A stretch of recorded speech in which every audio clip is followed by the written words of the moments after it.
Bueno, vamos a empezar, gente. Primero y principal, me tienen cansado en los foros. Tengo que decirlo, tengo que hacer catarsis con ustedes. ARM no fabrica procesadores, ¿sí? Todos esos procesadores, los STM32, los NXP, todo eso no son ARM. Lo único que tienen de ARM es el core, ¿sí? ¿Qué es el core? El microcontrolador, la parte de adentro del microcontrolador, el que ejecuta las instrucciones. Todo el resto es invento del vendor. ¿Qué es el vendor? El señor que fabrica el microcontrolador. ST, NXP, Texas Instruments, ¿sí? Lo que hace ARM es vender propiedad intelectual. Es una forma excelente de hacer dinero vendiendo cosas abstractas e intangibles. O sea, el diseño del micro, un conjunto de macroceldas, una porción de código, digamos, Verilog puede ser, ¿sí? Alguno de ese tipo, no sé en realidad cuál es de las opciones que hay el que usan. Se vende eso y el fabricante interesado en hacer un microcontrolador, con esta información agrega algunos bases por aquí, otros bases por allá, agrega unos periféricos que le gustan, otros que compran, y con esto se arma el microcontrolador. De hecho, cuando ustedes se ponen a pelear con más de un microcontrolador de más de un fabricante, van a encontrar que algunos periféricos son, si no son exactamente iguales, son muy parecidos. Por ejemplo, otra empresa que vende propiedad intelectual es Synopsys, y toda la línea F de los STM32 tiene el mismo controlador Ethernet, toda la línea H tiene el mismo controlador Ethernet, que es una versión un poquito más nueva que la versión del F. Y me he encontrado con algunos micros creo que era Renesas, que tenían el mismo controlador, una versión todavía más nueva. Así que vayan teniéndolo presente porque esto cada vez va a ser más así. Ya no corre más esto de que compramos el micro de Motorola con el core Motorola. Motorola pasó a ser Freescale, después fue comprada por NXP, etcétera, etcétera. Em, la mayoría de las empresas que venden en gran cantidad microcontroladores compran propiedad intelectual de los periféricos, entre ellos el core del microcontrolador. Bueno, para poder analizar todas estas cosas de ARM y un microcontrolador en sí, nos vamos a parar en tres elementos fundamentales. Uno es la arquitectura. ¿Qué es la arquitectura? Bueno, la arquitectura es lo que tiene el set de instrucciones. ¿Y qué es el set de instrucciones? Todo el conjunto de lo que por ahí alguien llama comandos o instrucciones assembler, ¿sí? Esos mnemónicos a veces impronunciables que nos explican qué es lo que va a hacer el micro cuando le pedimos que haga una orden. Bueno, eso es el set de instrucciones. Después hay otras cosas que de acuerdo al tamaño del procesador son o no son relevantes, como por ejemplo en Virtual Memory Systems Architecture, que es el primer acrónimo o sigla que encuentran ahí, y Protected Memory Systems Architecture, que es el segundo. Estos dos empiezan a aparecer en Cortex-A mayormente, aunque en Cortex-M tenemos PMCA, que es una Memory Protection Unit, que la pueden encontrar en algunos micros. Es algo un poco complicado, vamos a tratar de esquivarle el bulto hoy. Pero bueno, estos dos elementos que acabo de mencionar están descritos en la documentación que define lo que es la arquitectura.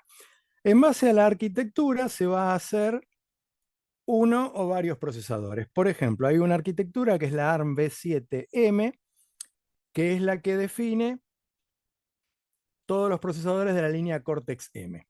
En base a esta arquitectura se van a definir el procesador Cortex-M3, Cortex-M4, Cortex-M7. ¿Sí? El procesador es el segundo elemento que tenemos que distinguir. Entonces, se va a basar obviamente en la arquitectura y va a tener a su vez una arquitectura de bus. ¿Qué es una arquitectura de bus? ¿Cómo se conectan los buses adentro del micro? Em, Al principio, cuando se diseñaban las computadoras, que eran esas cosas gigantes que ocupaban varios salones enormes, cada fabricante de computadoras torturaba a sus ingenieros hasta que desarrollaban algo novedoso y que funcionara. Había un señor llamado von Neumann que se la pasaba viajando en tren de acá para allá, visitando a estos tipos Y un día tuvo una epifanía mientras volvía en el tren. Me imagino que el pobre hombre viajaba de costa a costa, calculan ustedes con el ancho de Estados Unidos lo que tardaba el viaje en tren, así que tenía para desarrollar, inventar, investigar y etcétera. Se le ocurrió escribir un documento donde decía cómo debían hacerse las cosas y cuál era el estándar, el estado del arte en esa época de las mejores arquitecturas que él había visto. Eso fue después con el tiempo conocido como arquitectura von Neumann, y la clave de esto es que hay un bus de direcciones, un bus de datos, el direccionamiento de las instrucciones se hace con el bus de instrucciones, con el bus de direcciones, perdón, y el contenido de la instrucción es presentada en el bus de datos. Asimismo, cuando uno quiere acceder o leer un dato, pone la dirección en el bus de direcciones y va a obtener el contenido del dato en el bus de datos. ¿Sí? El direccionamiento se hace por posiciones, no por contenido. Esto por ahí puede sonar medio raro, pero después se inventó una memoria llamada cache, a la cual se llama caché en algunos entornos, y alguien que sabía algo de francés me dijo que se pronuncia cache. Yo, como no sé francés, no les puedo decir cómo se pronuncia, pero este tipo de memoria tiene una particularidad, que es que se direcciona por contenido y no por dirección. Por eso hago la aclaración. Después, en la Universidad de Harvard se diseñó una arquitectura que obviamente agarró el nombre de arquitectura Harvard, en la cual se separaron las instrucciones de los datos y tenemos entonces dos bases de direcciones y dos bases de datos. En uno se va a acceder a las instrucciones y en el otro se va a acceder a los datos. Esta arquitectura tiene un plus, tiene una cosa muy interesante, que es que se pueden hacer dos accesos simultáneos, ¿sí? Yo puedo estar accediendo a datos a la vez que estoy accediendo a una instrucción. Y tiene un problema fundamental, que es que cuando queremos acceder a datos que son constantes, que van a estar en flash, tenemos que seguir accediéndolos por el bus de datos. Con lo cual tenemos que tener dos flashes, una en el bus de instrucciones y otra en el bus de datos. Y si queremos por algún motivo, supónganse que queremos hacer un OTA, ¿no? Queremos cambiar la programación en tiempo real a través de una conexión, necesitamos una RAM donde guardan instrucciones. Bueno, tenemos que tener a su vez una segunda RAM. Entonces a alguien se le ocurrió modificar la arquitectura Harvard poniéndole un puente en el medio de los dos bases, de modo de permitir que se pueda acceder a los datos a través de las instrucciones o viceversa. Esto se conoce como arquitectura Harvard modificada, y no es una tercera arquitectura, sino que es una modificación de la arquitectura Harvard. ¿Qué nos queda como tercer componente fundamental definiendo qué es lo que es un procesador?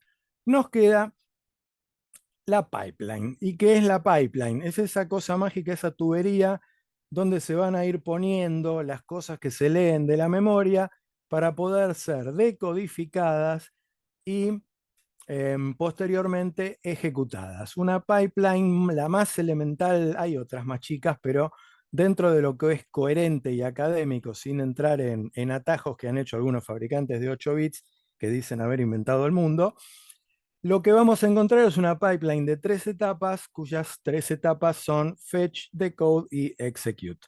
Fetch es tomar las instrucciones de la memoria, decode es decodificarlas y execute es ejecutarlas. Después se van agregando algunas etapas adicionales para permitir que se pueda acceder a memoria de datos en paralelo con esto y poder ejecutar algunas instrucciones en un solo ciclo de clock en vez de tomarnos un ciclo adicional para poder acceder a la memoria, etcétera, etcétera, etcétera, etcétera. Esto trae a su vez unos problemas que se llaman hazards, como el número 10 de la selección de Suiza, que serían riesgos que aparecen en la pipeline, en los cuales imagínense que yo estoy queriendo acceder a un registro y la instrucción que sigue me modifica ese registro, entonces ¿cómo hago? ¿Cuándo leo? ¿Cuándo escribo? Bueno, todo este tipo de cosas van complicando cada vez más la arquitectura, lo cual trae aparejado demoras, no poder ejecutar las instrucciones en un ciclo, bueno, etcétera, etcétera, ¿no? Entonces, la vida se va complicando. Todo es muy lindo en el papel la primera vez cuando dibujo el monigote, pero hasta que llego a lo que realmente funciona, se va haciendo cada vez más interesante. Tercer elemento, el dispositivo, el microcontrolador en sí, esa cosita negra que va a estar soldada a la placa y que me permite quemarla. El procesador dijimos está basado en la arquitectura y el dispositivo está basado en el procesador, que a su vez está basado en la arquitectura. Entonces, el procesador, que es en este caso va a ser el core del micro implementado por el fabricante, va a tener o no caches, si la arquitectura lo permite, y va a tener toda una serie de periféricos que el señor fabricante le pone para intentar diferenciarse de todos los otros fabricantes que hay sobre la Tierra usando también la arquitectura y los procesadores de ARM, y tratar de vendernos alguna cosa novedosa y más complicada para hacernos pagar su soporte técnico, obviamente. Bueno, creo que esta es la slide más corta de todas, así que no, mentira, la más larga. Dentro de las arquitecturas que podemos encontrar a lo largo del tiempo, voy a intentar no hablar de la 2 y la 3. Está ARM V4, 5, 6, 7, 8 y ya tenemos la 9, pero la 9 todavía no tiene perfil M, así que voy a tratar de mirar para otro lado. Los detalles de ARM V4, V5 y V6 son bastante largos. Los voy a tirar al final si tenemos algo de tiempo. Como dato anecdótico, van a ir apareciendo a lo largo de las slides algunos micros y voy a tratar de ir metiendo ahí, macheando arquitectura con procesador. Como para tirar un dato así y empezar a conocer lo que es ARM, por qué ARM y de dónde viene, detallecito así, digamos que cuando una computadora personal era una cosita de 8 bits, esta gente se le ocurrió, estamos hablando de mitad de los años 80 más o menos. Había una empresa que se llamaba Acorn, que tenía una computadora muy exitosa de 8 bits, que era la BBC Micro. Se vendió mucho en Inglaterra, en Reino Unido, pero la que cruzó el charco fue la Spectrum, que es de la mano de Timex, hicieron la Timex Sinclair. Esa fue la que más se vendió en Estados Unidos y es una de las que más llegó acá, ¿no? Después apareció Commodore con la Commodore 64 y demás. Los jóvenes estarán diciendo, ¿y este tipo de qué está hablando? Bueno, tengo 58, yo crecí con esas porquerías. Em, para ese entonces empiezan a diseñar algunas máquinas ya en 16 bits. El señor Ian Sinclair, que era un gran visionario inglés, el inventor de Spectrum, empezó a trabajar con el Motorola 68000 intentando hacer una máquina en 16 bits que era novedosa, pero se quedó corto, le faltó visión en algunas cosas. La empresa Acorn, por el contrario, probó el 68000, que era un micro, internamente era de 32 bits, la verdad que fue bastante revolucionario. Lo probó y era un micro bastante complejo, era lo que se conoce como CISC, Complex Instruction Set Computer, que para esa época no existían con ese nombre, empezaron a tomar ese nombre después que se inventó el RISC. El concepto de RISC estaba por ahí dando vuelta en la academia, no es que ARM lo haya inventado. De hecho, el RISC-V, con el que está todo el mundo hoy hablando, tiene unos cuantos años, es un concepto bastante maduro. Bien, trato de no perder el hilo. Esta gente se pone a probar el Motorola y había una latencia importante que no los dejaba satisfechos. Entonces no tuvieron mejor idea que agarrar dos ingenieros, dos, no estoy exagerando, tirando para abajo, dos, uno de hardware y uno de firmware. En realidad era, si no me falla la memoria, era un matemático. Y entre los dos dijeron, señor jefe, usted que es físico y entiende lo que le hablamos, esto no nos cierra. ¿Qué le parece si diseñamos nosotros un micro? Bueno, ¿se tienen fe, chicos? Sí, dale, bueno, háganlo. Lo hicieron. El ingeniero encargado de hacer el set de instrucciones se puso a escribir en BASIC un simulador de set de instrucciones y el ingeniero encargado de hardware se contactó con la gente de VLSI y diseñaron el chip en una oblea. La oblea vino, se probó y yo sé que todos ustedes van a decir, no anduvo. Bueno, aprendan boomers, aprendan generación X, aprendan todos ustedes que en mis tiempos, cuando los dinosaurios gobernaban la Tierra, las cosas de hardware salían a la primera. ¿Por qué? Porque era carísimo todo y porque el tiempo de procesador se pagaba y todo lo que requería computación para hacer cosas se tomaba bien en serio y funcionaba.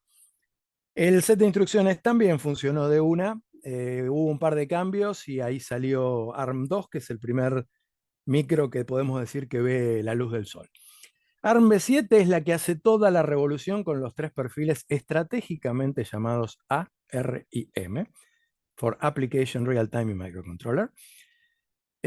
Con esta innovación de marketing coparon el mundo y ARMv8 vino después para traernos la arquitectura de 64 bits que está copando los servidores.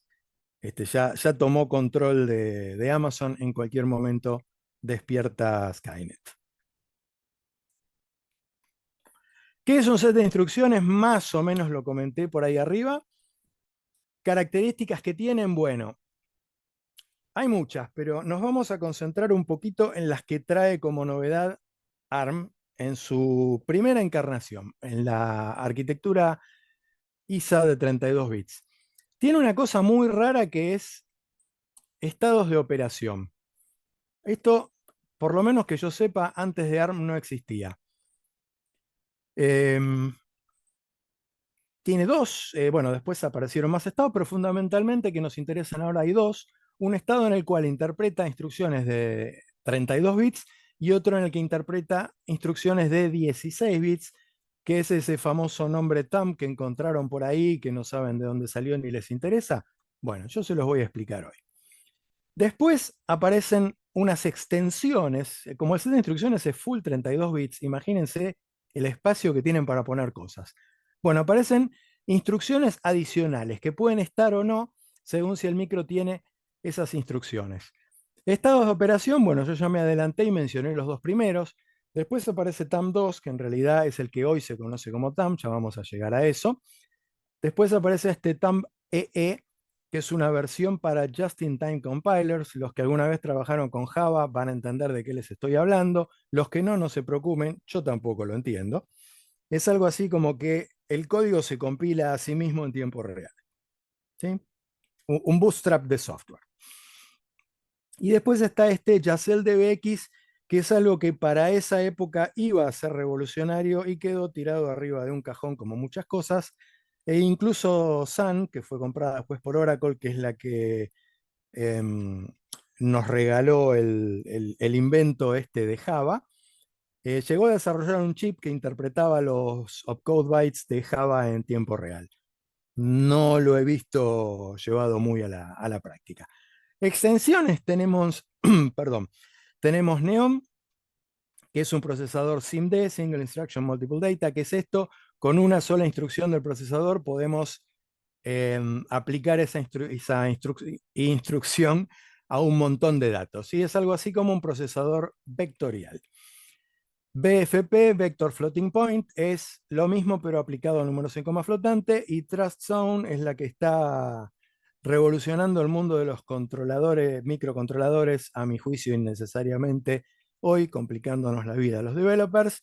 Es algo así como dos micros adentro de un micro. ¿Sí? Podemos partir el micro en zonas con periféricos incluso seguras y no seguras, y adentro de todo eso va a haber un sistema operativo seguro y un sistema operativo no seguro, para que los simpáticos muchachos que hacen programas en Android no nos puedan robar el número de cuenta bancaria y demás. Tal vez llegaremos a eso, tal vez no. Tengan en cuenta que esta presentación suele ser muy larga y estoy intentando meterla en 1 hora y media, tomando solamente lo fundamental. Bueno, esto es el mundo Cortex A y Cortex R. En Cortex M es otra estructura. Esta es la primera de todas, 32 bit RISC de nacimiento. Con esta estructura de registros nace ARM cuando nace en ese entonces. Tiene 16 registros de 0 a 15. Son todos de 32 bits. Hay un registro especial que es el registro 15, que oficia a la vez de Program Counter. O sea que si yo escribo algo en el registro 15, estoy modificando el Program Counter. Después hay una convención que es utilizar el registro 13 como stack pointer. Digamos que esta arquitectura no tiene un stack pointer porque sí, Cortex-M sí, pero por convención siempre se utilizó el registro 13 como stack pointer. Acá hay otro invento muy interesante que es el registro 14, que se lo llama también Link Register. ¿Qué es esto? Yo puedo hacer un branch tomando el registro 14 como dirección de retorno, ¿sí? Yo hago un branch con link. ¿Y qué va a hacer el procesador? Va a tomar la dirección en la que está ejecutando ahora, la va a guardar en el registro 14 y va a saltar a esa dirección que yo le digo, branch with link. Cuando encuentra una operación de retorno, va a volver simplemente copiando el registro 14 en el registro 15. ¿Sí? Es una especie de stack por hardware de profundidad 1 metida dentro de uno de los mismos registros. ¿Sí? Es muy interesante. Cortex-M hace un uso bastante extensivo de esto. Después tenemos modos de trabajo. Cada uno de estos modos tiene, podemos decir, una especie de set de registros en paralelo. ¿Ven esos triangulitos muy bonitos que hay ahí? Voy a mover la manito. Aquí ven todos estos triangulitos que están acá, estas solapitas.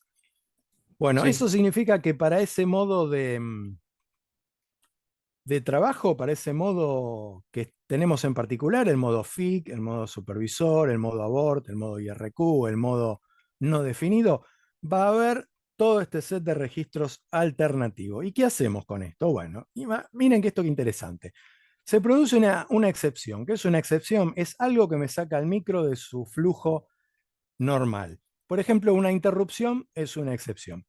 En los micros complicados que tienen un procesador matemático, si yo hago una división por cero, no vuela todo por el aire, se produce una excepción.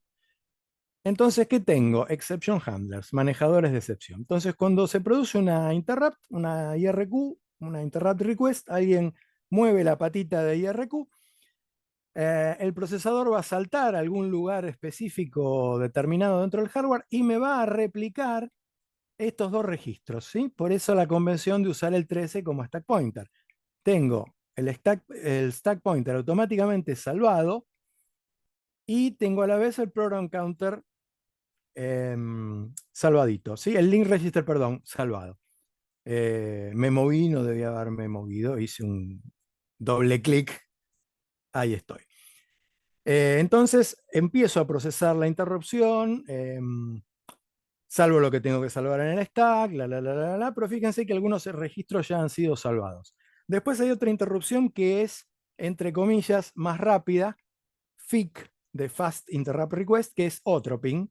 ¿Y por qué es más rápida? Porque fíjense que tiene ya un set de registros salvados por nosotros. O sea que puedo empezar a trabajar tranquilamente con el registro 8, 9, 10, 11, 12 sin destruir los valores que tenían en lo que estaba ejecutando el micro antes. ¿Sí? Tengo además un modo usuario y un modo supervisor. ¿Qué es esto? La panacea de los adoradores de los sistemas operativos en tiempo real. ¿Por qué? Porque por definición el usuario, el que que escribe programas, es una de dos cosas, tonto o malo. Entonces, como no tiene otra cosa que escribir programas que no funcionan o programas malvados para destruir a otros usuarios, los sistemas operativos tienen un modo supervisor que se encarga de no dejar al desarrollador hacer absolutamente nada, a menos que el todopoderoso sistema operativo se lo permita.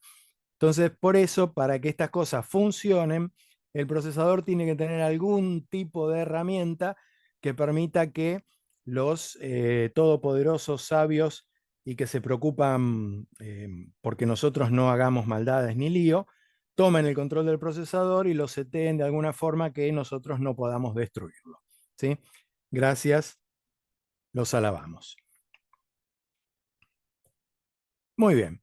Set de instrucciones de 32 bits. Acá podemos ver, estos son todas las instrucciones. ¿Sí? Están divididas en todos estos grupos que están acá. Estos grupos no son invento de ARM, son cosas obvias y elementales que todos los procesadores tienen. Lo que nos da a entender esto es que, por ejemplo, todas las instrucciones de procesamiento de datos y transferencia de datos van a estar dentro de esta, digamos, la categoría y van a tener una estructura como esta. ¿Qué significa esta estructura? Que va a haber 4 bits, recuerden esto, 4, para el código de condición. ¿Qué es el código de condición? Es eso que siempre devuelven las instrucciones que hacen cosas, ¿sí? Cuando una instrucción hace algo, modifica un registro, altera un valor, ese valor puede ser negativo, flag n. Ese valor puede ser 0, flag z. Una suma, por ejemplo, puede tener un overflow, ¿sí? Yo le sumo a 255, le sumo 2, y 257 no entra en 8 bits. Entonces, si mi micro es de 8 bits, acabo de tener un overflow. Bueno, ese es el flag B corta. Entonces ahí ya tenemos 4 flags, ¿sí? NZ B corta. Eh, Perdón, 3 flags. El cuarto, bueno, varía mucho con los micros. Puede ser algún overflow pegajoso que se queda pegado con instrucciones anteriores. Puede ser un medio overflow. Cuando yo, por ejemplo, hice un overflow pero de signo, a 127 le sumo 1 y 128 ya es un número negativo. Bueno, cosas por el estilo. Entonces, fíjense que esto aparece acá en el set, en la parte de la definición de las instrucciones. Esto es espectacular. Acá tengo 1, 2, 3, 4 bits más para 16 tipos de opcodes diferentes. 4 bits para indicar el registro fuente. 4 bits más para indicar el registro destino. Fíjense que puedo usar cualquiera de los 16 registros como fuente y cualquiera de los 16 registros como destino. Y después tengo un montón de bits, otra vez hice lío. Tengo un montón de bits. Espero que en la slide número 48 no haga el mismo error. Tengo un montón de bits acá para tener distintos tipos de operandos. Puedo tener otros registros, puedo indicar números inmediatos, que significa puedo meter un número directamente ahí adentro. Bueno, vayan imaginándose todas las cosas que podemos meter ahí adentro. Todas las instrucciones son siempre de 32 bits. ¿Qué me trae esto de bueno? Bueno, quien alguna vez haya intentado estudiar el 8386 y los que lo siguieron después, habrán visto que las instrucciones tienen desde 8 bits hasta vaya uno a saber cuántos, con lo cual imagínense ustedes intentando diseñar una pipeline, un buffer que acomode todo eso y tratando de sacar las cosas de adentro de eso y preguntándose, esta instrucción que tengo acá, ¿de cuántos bytes será? ¿Cuántos tengo que extraer de acá adentro? Si las instrucciones son todas de 32 bits, todo lo que tienen que hacer es agarrar 32 bits, tirarlas adentro de la tubería, mirar la tubería, sacar 32 bits y pasárselos a la unidad que sigue, la de decodificación. Así que por eso tenemos instrucciones de 32 bits aquí, ¿sí? Es algo que han decidido y que es muy provechoso. Y esos códigos de condición me siguen dando vueltas por ahí. ¿Qué vamos a hacer con esos códigos de condición? Bueno, miren la manito, vayan pensando, fermenten en el lóbulo posterior o como se llame de la cabeza y vamos a seguir donde estábamos antes. ¿Para qué me sirven estas instrucciones? Bueno, vamos a ver un código en C que resuelve algo que cambia de nombre todos los años y que cuando yo hice la primaria se llamaba de una forma y ahora se llama de otra y ustedes seguramente ni se acuerdan cómo se llamaba. Pero bueno, es el algoritmo de Euclides para obtener lo que puede llegar a llamarse divisor común máximo, máximo común divisor o como sea que lo llamen hoy día. El número más grande que divide a dos números dados. Dados los números, no dado que uno tira, ¿sí? Dos números que se nos dieron. Este algoritmo GCD, vamos a mirarlo muy por arriba en C. Fíjense que en C son 1, 2, Sergio no hagas clic, 3, 4, 5, Sergio no hagas clic, 6 sentencias en C. ¿Sí? La primera, mientras I sea distinto de J, si I es mayor que J, a I le voy a restar J. Caso contrario, a J le voy a restar I. Y todo esto lo voy a repetir mientras I sea distinto de J. ¿Sí? Cuando termino, o sea, cuando I deja de ser distinto de J, o sea, cuando I es igual a J, voy a volver y voy a retornar el valor de I. ¿Por qué el valor de I? Y porque I es igual a J. Tengo solamente dos variables, con volver con una de las dos es suficiente. Muy bien, este es el algoritmo, ¿sí? Tenemos 9 líneas de código y 6 sentencias en C. Conté bien antes, 1, 2, 3, 4, 5, 6. Sí, no les mentí. Agárrense, ahí viene. Assembler ARM de 32 bits. Primera instrucción, comparar I con J. ¿Qué hace esta instrucción de comparar I con J? Bueno, setea esos flags que les comenté ayer. El cuarto me lo comí, el cuarto fue el carry. En micros como estos, el N es el overflow de signo y el carry suele hacer como lo que les comenté de 255 más 2, ¿sí? Cuando me paso de largo, que rompo en una suma común, tengo un carry. Y según si hubo overflow de signo o no, se setea el N o el B corta. Entonces yo puedo saber si el número es negativo, si es cero, si hubo un overflow o no. Y si están N igual a B o no, tengo identificado si es overflow de signo o no. Entonces, NE, ¿qué significa NE? Significa not equal. ¿Qué significa GT? Significa greater than, mayor que. ¿Qué significa LT? Significa less than, menor que. Entonces, fíjense que ahí ya tengo tres formas mirando cómo están estos flags. No se olviden que tengo 4 bits, con lo cual puedo mirar los 4 flags a la vez. Tengo ya tres formas de discernir si I es distinto de J, si I es mayor que J y si I es menor que J. Entonces, al hacer yo comparar RI con RJ, o sea, comparar un registro con otro registro, en uno estará la variable I y en el otro estará la variable J, se van a setear estos flags. Y acá está la genialidad. Miren las dos instrucciones que están a continuación. Subgt significa subtract if greater than. O sea, si está seteado, los 4 flags están marcando la condición GT, yo voy a hacer la subtracción AI de J. O sea que esa instrucción se ejecuta solamente si los flags me están marcando una condición. ¿Logro transmitir la genialidad de esto? Siguiente instrucción, sub LT. Si los flags están indicando la condición LT, a J le vamos a restar I. Caso contrario, cuando los flags están indicando la condición de NE not equal, caso contrario no, en alguno de estos casos, si están indicando la condición not equal, vamos a loopear, o sea, vamos a saltar a loop, que es el label que pusimos arriba. Logré transmitirlo, o sea, subgt se ejecuta solamente si la condición lo permite. Sub-LT se ejecuta solamente si la condición lo permite y BNE se ejecuta solamente si la condición lo permite. Cuando es igual, no se ejecuta ninguna de las tres y salí del loop. Fíjense que no hay branches acá, no hay ninguna instrucción que tenga que andar saltando de un lado al otro. ¿Por qué hago tanto hincapié en que no hay branches? Porque cuando hay un branch tengo que purgar la pipeline. ¿Qué hace la pipeline? Está cargando la instrucción que yo estoy ejecutando y las tres que la siguen. Una pipeline de 4, por ejemplo, tengo 1, 2, 3, 4. Y si yo no tengo que ejecutar la instrucción que tengo a continuación, tengo que tirar la pipeline, tengo que purgarla, tengo que borrar todo eso e ir a cargar instrucciones nuevas. Y como la pipeline es de 3 etapas, fetch, decode y execute, la primera instrucción que yo cargo en la pipeline no se va a ejecutar hasta que yo llegue a la fase de execute. O sea que toda primera instrucción en estos micros de pipeline de 3 etapas tarda 3 ciclos de clock en ejecutarse. La segunda instrucción, cuando yo estoy ejecutando la primera, va a estar siendo decodificada en la etapa anterior, o sea que sí la puedo ejecutar en el ciclo de clock siguiente y a partir de esa sí ejecuto una instrucción por ciclo.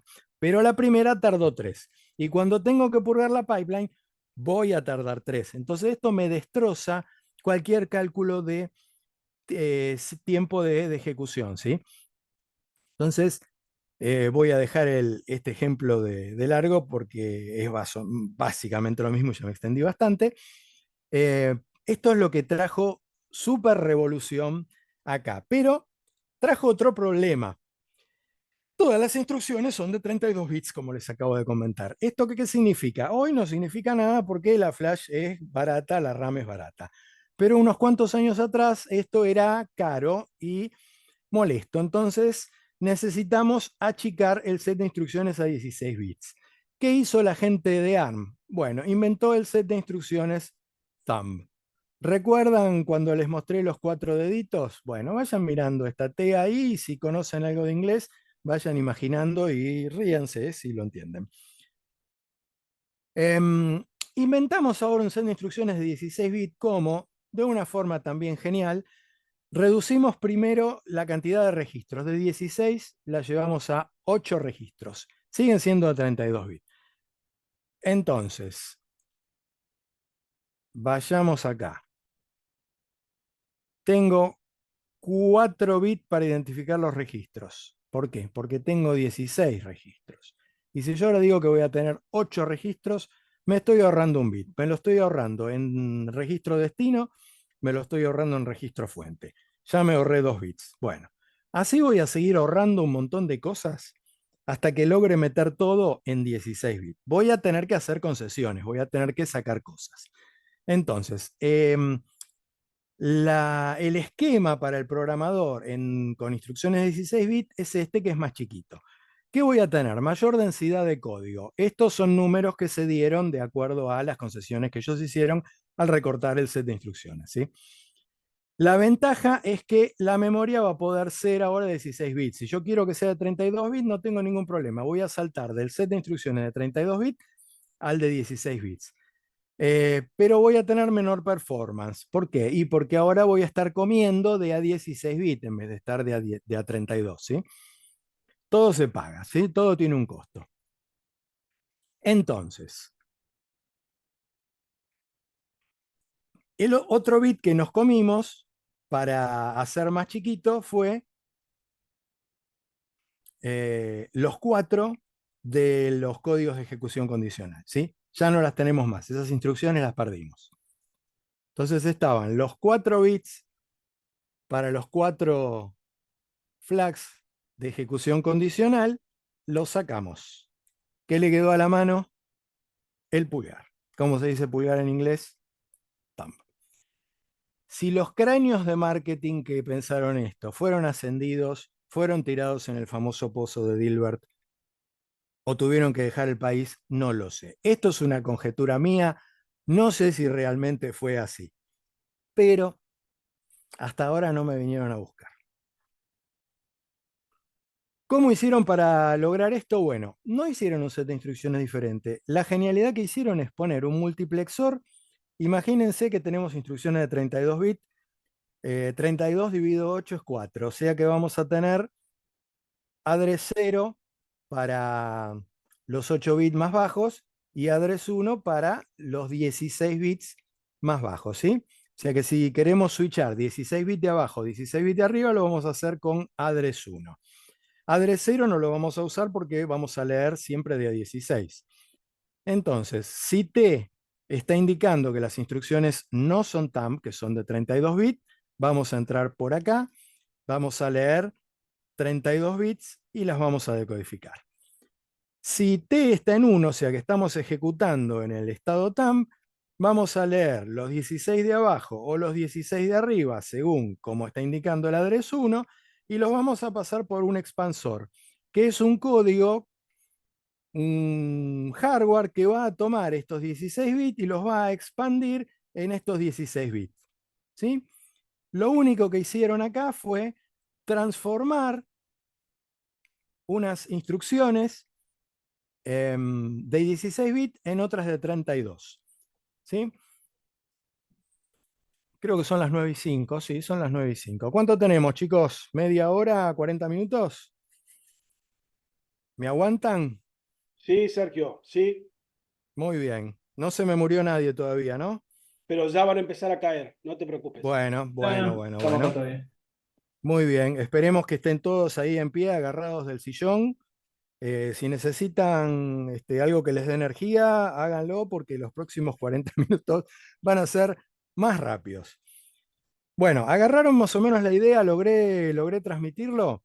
Esto después se va a ir modificando, pero esta es la base. Teniendo esto claro, todo lo que viene después lo vamos a entender de forma mucho más simple. Bueno, con Perdón, los 16, sí, ¿las consultas se pueden hacer a lo último? sí, esa era mi idea. Pues si Bueno, hacemos todas las bueno, consultas al final, yo no tengo problema de horario. Si ustedes se quieren quedar y no se duermen, está perfecto. le damos hasta que las velas no ardan. Gracias.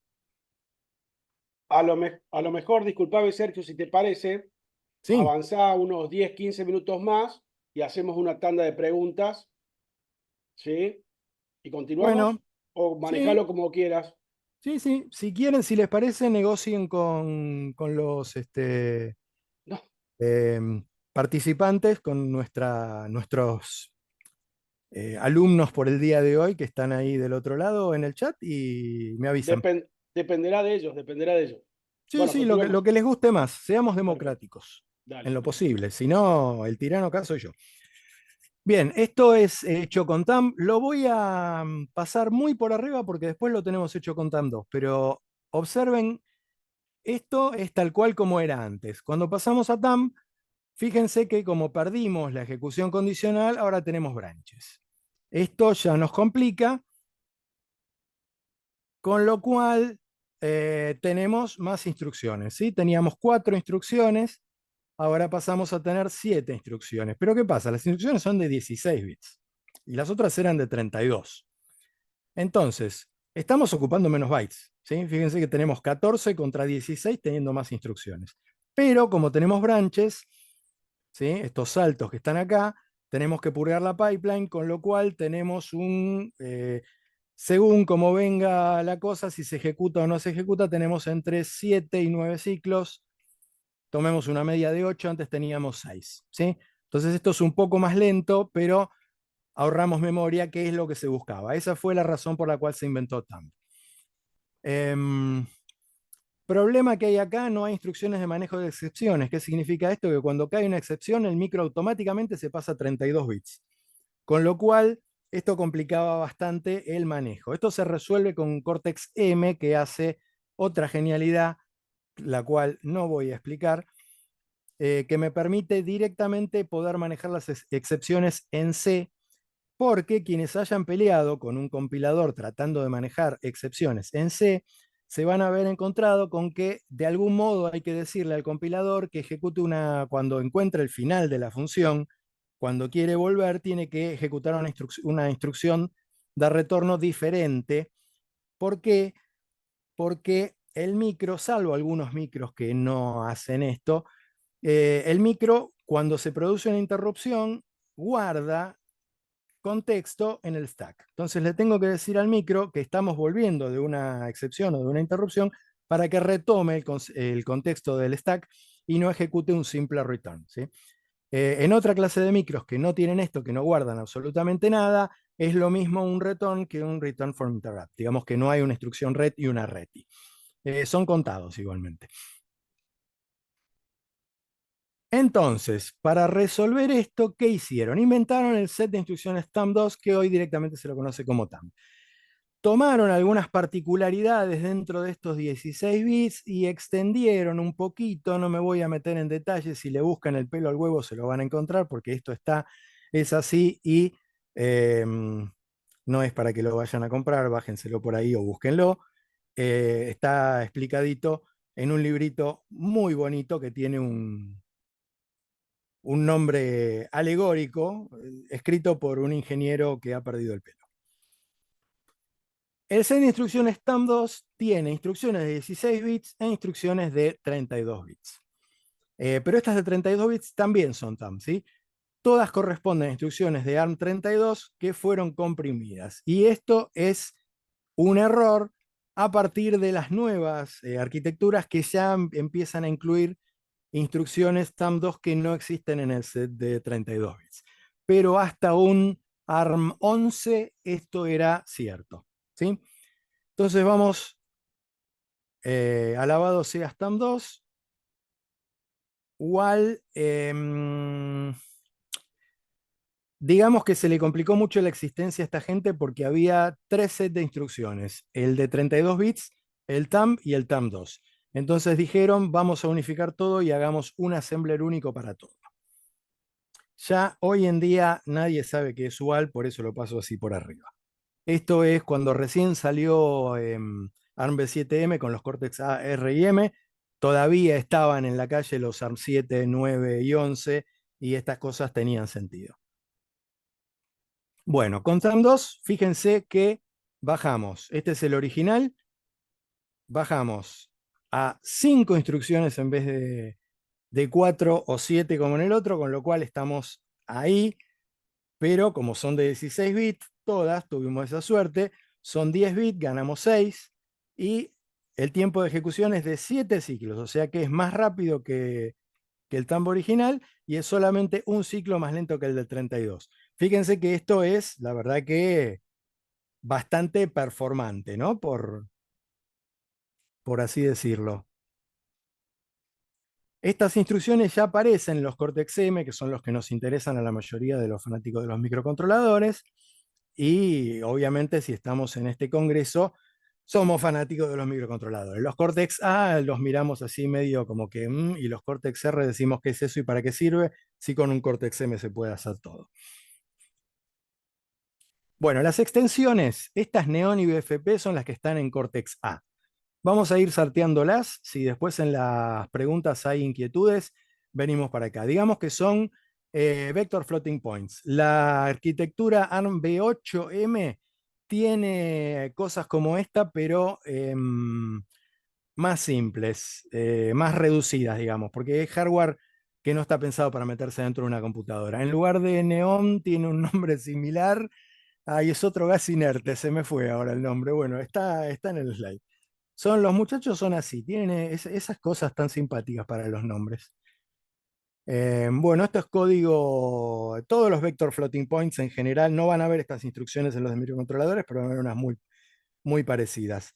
Lo que se trata es de acceder a la mayor cantidad de datos posibles con la menor cantidad de instrucciones posibles. Por ejemplo, acá lo que tenemos es un empaquetado de 4 elementos, 4 números, más chicos obviamente que el tamaño. Por ejemplo, fíjense que los vectores son de 64 o de 128 bits. O sea que en un vector de 128 bits puedo meter 4 entidades de 32 bits. ¿Sí? Supónganse un floating point de simple precisión, 32 bits. Bueno, meto 4 números acá y con una sola instrucción proceso un vector de 4 elementos. Esa es la gracia, digamos, la potencia de esto. TrustZone, este es un esquema muy conceptual, acá está lo que les comenté antes, acá hay un RTO seguro, acá hay aplicaciones seguras corriendo sobre un RTO seguro, imagínense la que les da su querido banco, y accede directamente al hardware. Acá hay un monitor, una barrera que no permite comunicarse directamente. Para conectarse tenemos una llamada virtual que lo que en realidad hace es pasar por acá y a través del monitor pegar la vuelta otra vez y volver acá, ¿sí? Todo esto está manejado por hardware que tiene el micro adentro. Esto es una extensión que hasta ARM V8M solamente la podíamos encontrar en los ARM V7A, que son los micros para computadora y para cosas grandes. A partir de ARM V8M ya lo encontramos en micros como Cortex M33, por ejemplo. MCXN 947 de NXP y los STM32H5 de ST. De otra marca no les puedo decir ahora ni de memoria. Extensiones de virtualización, por suerte todavía en los microcontroladores no tenemos. Imagínense que podemos correr microcontroladores virtuales adentro de un microcontrolador. No me estaría interesando por este momento. Obviamente en las máquinas que corren en la nube, todo el mundo encantado de tenerlas, ¿no? Arch 64 es la arquitectura ARM de 64 bits, es una arquitectura nueva con un nuevo set de instrucciones. Imagínense que ahora puede correr thumb en 32, ARM de 32 y las instrucciones nuevas de 64 bits. Todo esto es para servidores, tienen nuevos registros, bueno, una barbaridad. Los registros X de 64 bits pueden tener 2 registros de 32. Bueno, computadoras para la nube, para inteligencia artificial y para todas esas cosas locas. Esta es una especie de evolución desde ARM V5, que si no me falla la memoria es el ARM 9, ARM V6, que es el ARM 11, ARM V7, que son todos los Cortex A, Cortex R y Cortex M. Los Cortex R son una especie de Cortex A con algunas cositas de Cortex M muy chiquititas, muy puntuales, para tener micros para aplicaciones safety critical. La idea es que los tiempos de ejecución sean bastante, no estoy encontrando la palabra. Bueno, la palabra no la encuentro. El concepto es que siempre sean los mismos, ¿sí? Que sean repetibles, precisos, que no anden viajando de ahí para allá, cosa que pasa cuando ustedes tienen en un calle, que nunca saben cuánto va a tardar en ejecutarse una instrucción. Bueno, lo que se busca en Safety Critical es que eso sea predecible y que nosotros podamos estar seguros de que no le vamos a amputar ningún miembro a ningún empleado que está operando la máquina. Bueno, y ARMv8A ya se van para arriba con expansiones esto no es criptomoneda, sino para instrucciones de criptografía, ¿sí? Para acelerar todo eso. Y acá ya empezamos a divagar, a pasarnos ahí. ARMv9 ya son servidores muy, pero muy complicados. Estos ya son procesadores vectoriales ya de inteligencia artificial para arriba. Bueno, acá viene la relación procesador-arquitectura. Sí, ARM7 era ARMv4, no me equivoqué, ARM9 era ARMv5 y ARM11 era ARMv6.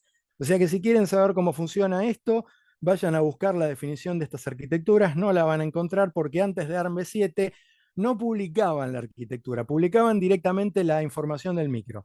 Pero en esta década que ha transcurrido desde que yo estudié todo esto por primera vez hasta hoy, han unificado muchísimo el marketing, han unificado mucho toda la documentación, haciendo todo mi trabajo, gracias a Dios, obsoleto, ya que hoy no es tan difícil como hace 10 años encontrar todo esto. Pero bueno, ya que lo hice y me ofrecen participar acá y complicarles la vida a ustedes, mareándolos con un montón de cosas, me doy el gusto y lo hago. A partir de ARMv7 tenemos, si tiene un dígito o dos menos de 10, son todos procesadores ARMv7, ¿sí? Si te empieza con A es Cortex A, si empieza con R es Cortex R, y si empieza con M es Cortex M. Cortex M3, M0, M0 más, bueno. Con M0 y M0 más aparece esta cosa rara que es ARMv6 en lugar de ARMv7, pero no se confundan, no es ARMv6. ARMv6M es algo así como un subset de ARMv7M. Se parece más a ARMv7 que a ARMv6. Así que con ARMv8, como les comentaba, ya empiezan, sí, los complicaba también, empiezan a aparecer de a dos dígitos, Cortex A53, 57, bla, bla, bla. Bueno, Cortex M23 es un Cortex M0 más con esteroides, no vi ninguno en la calle. Creo que está por salir uno de Renesas, pero no estoy seguro. Cortex M33, sí hay por lo menos dos, como les comenté. Cortex M55 y M85 están haciendo, vi el otro día algo, pero todavía no hay ninguno en la calle. Creo que en XP está por sacar un par de estos dos. Bueno, glosario, ¿qué es esto que está acá? Cuando vayan a estudiar el micro adentro y ver qué hace un periférico, van a ver que les van a decir AMBA. AMBA, para los porteños y los de la vecindad no es área múltiple de Buenos Aires ni área metropolitana de Buenos Aires. Es lo que dice ahí, Advanced Microcontroller Bus Architecture. AHB es parte de AMBA, APB es parte de AMBA, no es lo que se están imaginando, es Advanced Peripheral Bus. AXI es también parte de AMBA, son distintas encarnaciones, AMBA 3, AMBA 4, AMBA 5. Todas estas son partes de la, lo ven acá en este dibujito, ¿sí? Son todas parte de la estructura interna del micro. Tenemos lo que es el core propiamente dicho del micro, lo que a nosotros nos interesa, donde van a ejecutarse las instrucciones, etc. Bueno, eso tiene un bus que lo va a comunicar con todos los otros periféricos. Hay una estructura complicadísima de relojes que permite poner y sacar el clock a determinada parte del micro, estos periféricos sí, estos periféricos no, hay dominios de clock, dominios de power, son muy complicados los micros. ¿Por qué? Porque consumen bastante corriente. Entonces la única forma de bajarles el consumo es ir apagando relojes e ir apagando dominios. Entonces lo que vamos a hacer es ir a tener distintos bases, distintos dominios, y estos van a ser, algunos van a ser HB, otros van a ser APB, va a haber breaches entre HB y APB, ¿y qué es lo que pasa? Que si yo quiero mover una patita en un GPIO, voy a ver que el GPIO está conectado a un APB bridge porque es parte del bus APB, y el bus APB bridge está conectado al controlador AHB Lite, que lo va a conectar al procesador ARM. ¿Qué significa esto? Para que yo pueda mover una patita en el GPIO tiene que transcurrir, por lo general, entre 2 y 3 bases, clocks en el bus HB que me va a comunicar con el bus APB y otros 2 clocks en el bus APB para poder operar sobre el GPIO. O sea que por más que yo tenga un micro que ejecuta una instrucción por ciclo con un clock de 400 MHz, como algunos Cortex M7 de 600 MHz, si no me está fallando la memoria también, unos Cortex M7 de NXP, que serían los IMX-RT 1060 o los 1170, si no me está fallando la memoria. Después de los 50 la memoria es un desastre, así que no me crean todo lo que digo. Bien, por más que tengan uno de estos micritos que en el core ejecutan una instrucción por ciclo, si está el GPI o está colgado de un bus HB de 40 MHz, lo más rápido que usted, y el HB es de otros 40, lo más rápido que ustedes van a poder ejecutar es 40 MHz dividido 5. ¿Mm? O sea, 8, si puedo hacer cálculos a esta altura. Con lo cual, a 1 sobre 8 MHz es la velocidad más rápida a la que pueden mover una patita de semejante pedazo de micro. Por eso, Cortex M0 revoluciona con algo que se llama, a ver si llego, Single Cycle, acá está, sí, Single Cycle GPIO, que es opcional. ¿Qué es esto? No tengo ningún dibujito, así que me voy para arriba. Es algo que viene copiado de, pero no lo tengo acá. Bueno, es algo que se desarrolla, está acá el TCM, pero esperaba que estuviera el dibujito, no está. Bueno, TCM es Tightly Coupled Memory. ¿Qué es esto? Memoria fuertemente acoplada. ¿Acoplada a dónde? ¿Qué? ¿De qué me estás hablando? ¡Por Dios! Bueno, quienes conocemos micros de 8 bits, sabemos que la memoria está directamente ahí. Todas estas cosas no existen. Cuando yo ejecuto mover, las cosas se mueven. Cuando yo digo escribir en GPIO, el GPIO se escribe.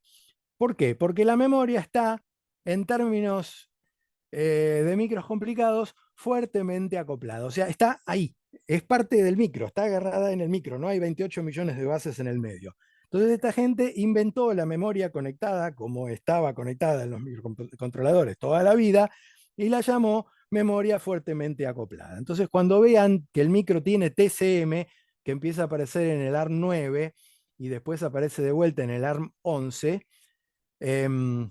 lo que tiene es simplemente la memoria conectada en un punto donde podemos ejecutar instrucciones en tiempos de ejecución predecibles. Y en un ratito vuelvo a este GPIO. Entonces, creo que más o menos enumeré, voy a saltear como habrán visto los Cortex A. El ARM7 les voy a comentar algo. Espero que les haya quedado bien en claro esta parte del bus porque lo van a encontrar sin que nadie se los explique en los manuales de referencia. Entonces, cuando vean que hacen referencia a esos clocks y a esos AHB y todo eso, recuerden que es el slide 28. Bien, ¿qué tiene de interesante el ARM7 TDMI? Esto que está por acá, a ver dónde está. Acá. ¿Ven acá que dice Barrel Shifter? Bueno, un Barrel Shifter es un desplazador circular. ¿Qué es esto? Bueno, en la práctica es un montón de multiplexores conectados todos juntos y la idea es que en un solo ciclo de clock yo puedo correr tantas posiciones a la izquierda o a la derecha el operando como a mí se me ocurra. ¿Sí? O sea que si yo quiero correr 15 lugares a la izquierda, no tengo que ejecutar 15 veces la instrucción de mover hacia la izquierda. Simplemente en un ciclo, ejecutando una sola instrucción, lo desplazo. ¿Sí? Lo mismo 31 para un lado, para el otro, todo lo que ustedes quieran hacer se hace con este barrel shifter. Esto es clave para entender parte del set de instrucciones, que bueno, ya lo salteé, si es necesario voy para allá y lo veo, pero van a ver, cuando ustedes miran las instrucciones van a ver que aparece un numeral con un numerito. Esto permite tomar uno de los operandos y correrlo para un lado o para el otro. Esto es sumamente útil cuando ustedes están haciendo acceso, por ejemplo, a un array de números enteros. Un número de 32 bits entero ocupa 32 bits. 32 bits son 4 bytes. Entonces las posiciones están todas separadas cada 4 bytes. O sea, cuando yo quiero acceder al elemento 32, va a estar en la posición del elemento 0 más 32 por 4. ¿Sí? Entonces, cuando el índice, el número de elementos es 32, yo lo multiplico por 4 y ya sé en qué posición tengo que agarrar el elemento que me interesaba agarrar. Para multiplicar por 4 no tengo que hacer shift, shift. Simplemente ya lo tengo adentro de la instrucción y lo hago con el barrel shifter. Esto empieza a ser mucho más interesante cuando los números son un poquito más grandes. ¿Me explico? Bien, entonces vamos a ver los Cortex M. Cortex M3. ¿Qué tiene de loco el Cortex M3? Bueno, primero y principal, está basado en la arquitectura ARM V7M, ¿sí? Como les dije al principio. Segundo y secundario, tiene una arquitectura de bus Harvard. O sea que vamos a tener dos bases por separado. Tiene una pipeline de 3 etapas. ¿Para qué me sirve esto? Bueno, para tener una idea de cómo va a operar internamente y de que tal vez sea capaz de ejecutar la mayoría de las instrucciones en un solo ciclo de clock, con la salvedad de que la primera, en el tiempo cero, cuando recién lo arranco, o cuando purga el pipeline, va a tardar 3 ciclos de clock. ¿Y este branch speculation qué es? Bueno, es algo muy interesante y muy inteligente. ¿Qué hacemos? Si yo me encuentro con un branch, una instrucción de salto, tengo que purgar la pipeline. ¿Por qué? Porque yo vine cargando todas las instrucciones a medida que las iba levantando y de repente me encontré con una instrucción de salto. Pero ¿qué pasa si yo identifico una instrucción de salto adentro de la pipeline y no solo cargo la instrucción siguiente, sino que además cargo la que ejecutaría si salto? ¿Me explico? Estoy penalizando el hecho de no tomar el branch, pero estoy alivianando la carga al hecho de tomar el branch. ¿Sí? Es como que parto la carga, ¿sí? O sea, digamos que si en mejor caso tenía un ciclo y en peor caso tenía 3, ahora tengo 2 y 2. ¿Sí? Entonces estoy logrando dos cosas. Una, bajar el tiempo de ejecución en peor caso, y la otra, que tal vez es fundamental en algunas cosas, es mantener parejo el tiempo de ejecución. Después viene alguien y te pone un cache y te lo destroza. Pero bueno, digamos que hasta ahora no hay ningún Cortex M3 con cache que yo sepa. Estoy dudando con uno que me encontré el otro día y que no había visto antes, pero creo que Ay, se me fue la marca del malvado. Pero bueno, dejémoslo ahí, es anecdótico. Velocidad de ejecución totalmente arbitraria e irrelevante, Dristone MIPS. Muy pocas personas saben qué es esto. Es una forma de identificar y poner un número. Hay un slide más adelante con un comparativo, se los voy a comentar por ahí o si viene la pregunta. Cuando quieran me dicen y paramos. Yo tengo M3, M7 y M4.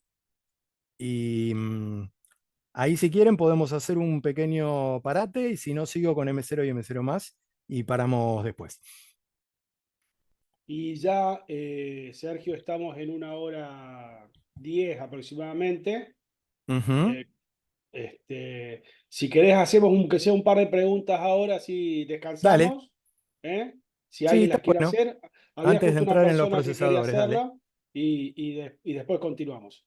Perfectísimo. Si alguien quiere hacer una pregunta, puede habilitar su micrófono y hacerla directamente a Sergio. Yo tengo una consulta, es de lo más reciente.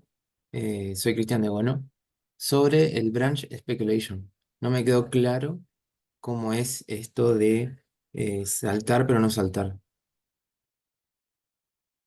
Ujú.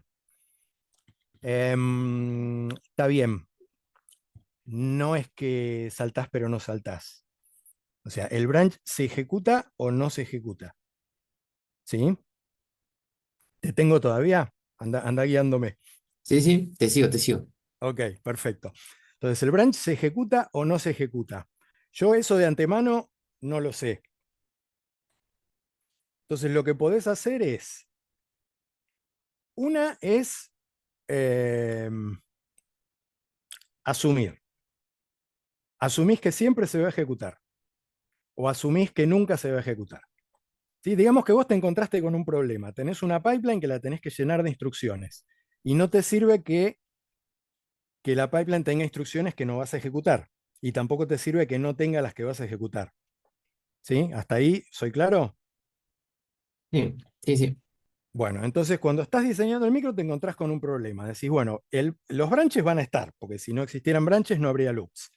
Entonces, ¿qué hago? Primera estrategia. Asumo que el branch nunca se va a ejecutar. Entonces, ¿qué hago? Lleno la pipeline, que es la forma más simple, lleno la pipeline siempre, y cuando el branch se ejecuta, ¿qué pasa? La pipeline no tiene las instrucciones que siguen, entonces la tengo que purgar, tengo que empezar a cargarla, y la instrucción siguiente se va a ejecutar en tantos clocks como largo de la pipeline, ¿sí? En 3 clocks. Si el branch no se ejecutara porque el resultado de la instrucción que seteó los flags de control hace que así sea, se ejecuta la instrucción siguiente que ya estaba en la pipeline y no hay ningún penalty. Esa instrucción se ejecuta un ciclo de clock después. ¿Sí? ¿Hasta ahí somos amigos? Sí, hasta ahí vamos bien. Bueno, perfecto. Eh, Estrategia opuesta. Pienso que el branch siempre se va a ejecutar. Entonces, ¿qué hago? Cuando estoy llenando la pipeline, encuentro una instrucción de branch, en lugar de seguir con las instrucciones que siguen, me voy a las que están después del branch y cargo esas. ¿Sí? Es el negativo del anterior. El espejo. En el inframundo, el espejo de la estrategia anterior. ¿Hasta ahí estamos? Perfecto, sí, sí. Bueno. Ahora viene la más copada y la que inventa todo el resto. ¿Qué puedo hacer? Voy a especular. Las otras dos formas de especular son bastante malas, porque en las dos pierdo. Entonces, ¿qué tengo que hacer? Y tengo que tratar de ganar. Entonces, tengo que tratar de llegar a una probabilidad de error del 50%, porque tengo dos opciones. Entonces, hay una forma que es un poco más complicada que se usa en otros micros, que es armar una máquina de estados que va tomando, se realimenta. Entonces, lo primero que haces, a ver, ¿qué hace todo el mundo? Se acerca, quiere conocer a una chica, se acerca y le dice algo. Lo mira con cara de asco y se va. Eso que le dije no funcionó. Voy a probar otra cosa. Esta ya noto que esta frase no funciona. Probás otra cosa. Esta sí funcionó. Anotás que esta frase funciona. ¿Me voy explicando más o menos? Sí, sí. Bueno, entonces esta gente hace más o menos lo mismo. Dice, bueno, yo asumo que el branch, porque sí, digo que se va a ejecutar. Uy, no se ejecutó. Bueno, lo recuerdo. Segunda vez que paso por el mismo lugar, asumo que se va a ejecutar. Esta vez sí se ejecutó. Bueno, esto lo van recordando, entra en una complicada máquina de estados y hace que vos tengas, de acuerdo a tengas una probabilidad muy alta de acertar qué es lo que va a pasar. Pero esto es caro porque es más core y más, em, ¿cómo es? Es más hardware. Entonces la forma básica, que es la que tiene M3, es especular al 50% y decir, bueno, ¿se puede ejecutar o no se puede ejecutar? Entonces, ¿qué hago? Cargo las dos. Cargo la primera instrucción después del branch y cargo la primera instrucción después cargo la primera instrucción después de la que está en curso y cargo la primera instrucción después del branch. Entonces, si se ejecuta, la instrucción siguiente ya la tengo porque la acabo de cargar. Pero ¿qué pasa? Tengo que cargar la otra. Bueno, mala suerte. Si no se ejecuta, la siguiente también la tengo porque la cargué antes. Si se ejecuta, bárbaro, la tengo. Y la otra no la tengo porque todo no se puede tener, entonces la tengo que cargar igual. Entonces el penalty es siempre uno adicional. Entonces en lugar de tener uno o tres, tenés siempre dos y dos. ¿Me expliqué mejor ahora? Sí, sí. Muchas gracias. De nada. Si no me expliqué, te confundí tanto que perdiste las ganas de preguntar. Los escucho, vamos, no tengan miedo. O sea, Yo tengo una pregunta, Sergio. Dale. Perdón, ahí Eduardo quería hablar. Habla Eduardo, tranquilo. no sé si está bien formulado. O sea, te quería preguntar si había otra zona, otra memoria para esta máquina de estado que vos decís que memoriza las condiciones para saber cómo llenar esa pipeline. Y bueno, y si es así, ¿cómo se llama? Eso está dentro del mismo core del micro, ¿sí? Ah, Es parte de hardware. Mañana en la charla del Cortex M3 Tengo un par de slides sobre eso. No sé qué Buenísimo, tanto tiempo me voy a detener, pero bueno, con el slide adelante es más fácil explicarlo. buenísimo. Gracias, Más fácil entenderlo, digamos. También va a ser más fácil para mí explicarlo porque no tengo que andar gesticulando en el aire. gracias. Bien, Placer. te hago una pregunta, probablemente sea para el final de la exposición, lo decidís vos. Hoy Dale. tuvimos una charla de RISC-V, ¿sí? ¿Y qué podrías contarnos, decirnos u opinar respecto a digamos, el RISC-V contra ARM? Te la debo, lo tengo que estudiar. No lo estudio el RISC-V todavía. Ok, ok. Bueno, hoy se le hizo esa pregunta a nuestro expositor, Hmm. dio su posición y quería que si podíamos escuchar la tuya también, si es que lo conocías. Obviamente todo no se puede. No, lo usé así de guapo, digamos, compilador mediante, pero no me puse a estudiarlo.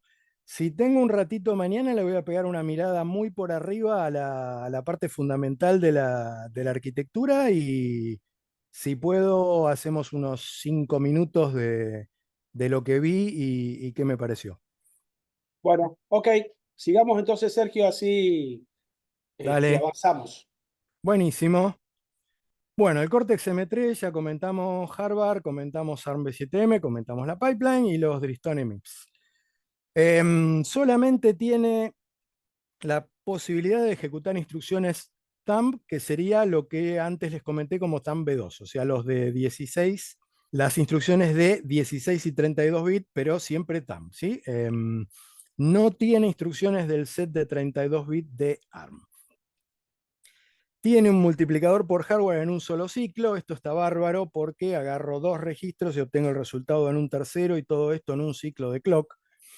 Tiene un divisor por hardware, cosa que otros micros como el Cortex M0 no lo tienen. Las divisiones, cuando no tenés un divisor por hardware, tardan bastantes ciclos. Incluso en algunos casos, el divisor por hardware se toma un clock por bit. Así que hay que mirar bien cuando dice divisor por hardware qué es lo que tiene adentro. Tiene dos niveles de privilegio. Con esto suplen eh, algo que lo vamos a, todos los detalles de Cortex M los vamos a ver mañana, aquellos que se anoten en la charla, los que no busquen el PDF de la charla y lo miran.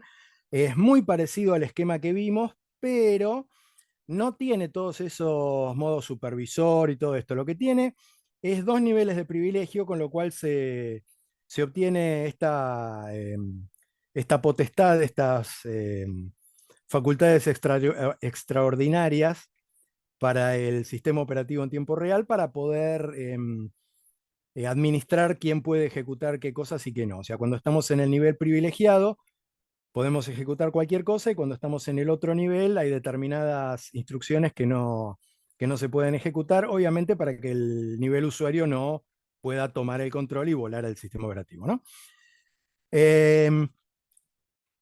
Cortex A, como les mostré, por arriba, pero lo mostré, y Cortex R, que no les dije, pero lo tiene también, tiene solamente una interrupción, que es la IRQ, y tiene esta interrupción rápida, que es la FIC, la Fast Interrupt Request. Después los microprocesadores tienen algo que se llama GIC o HIC, en inglés debería pronunciarse GIC, GIC, que es Global Interrupt Controller, que es un hardware que permite de algún modo vectorizar esa única interrupción entre los distintos periféricos que tienen. Pero Cortex M fue mucho más allá y metió esta bestia, Nested Vectored Interrupt Controller, que es el NVIC, que es determinístico, que significa que siempre va a tener, esa era la palabra que no me salía antes, significa que va a tener siempre el mismo tiempo de latencia para acceder a las interrupciones. ¿Sí? Si no me falla, son entre 6 y 12 ciclos. 6 en un caso, 12 en otro. No es que pavea entre 6 y 12.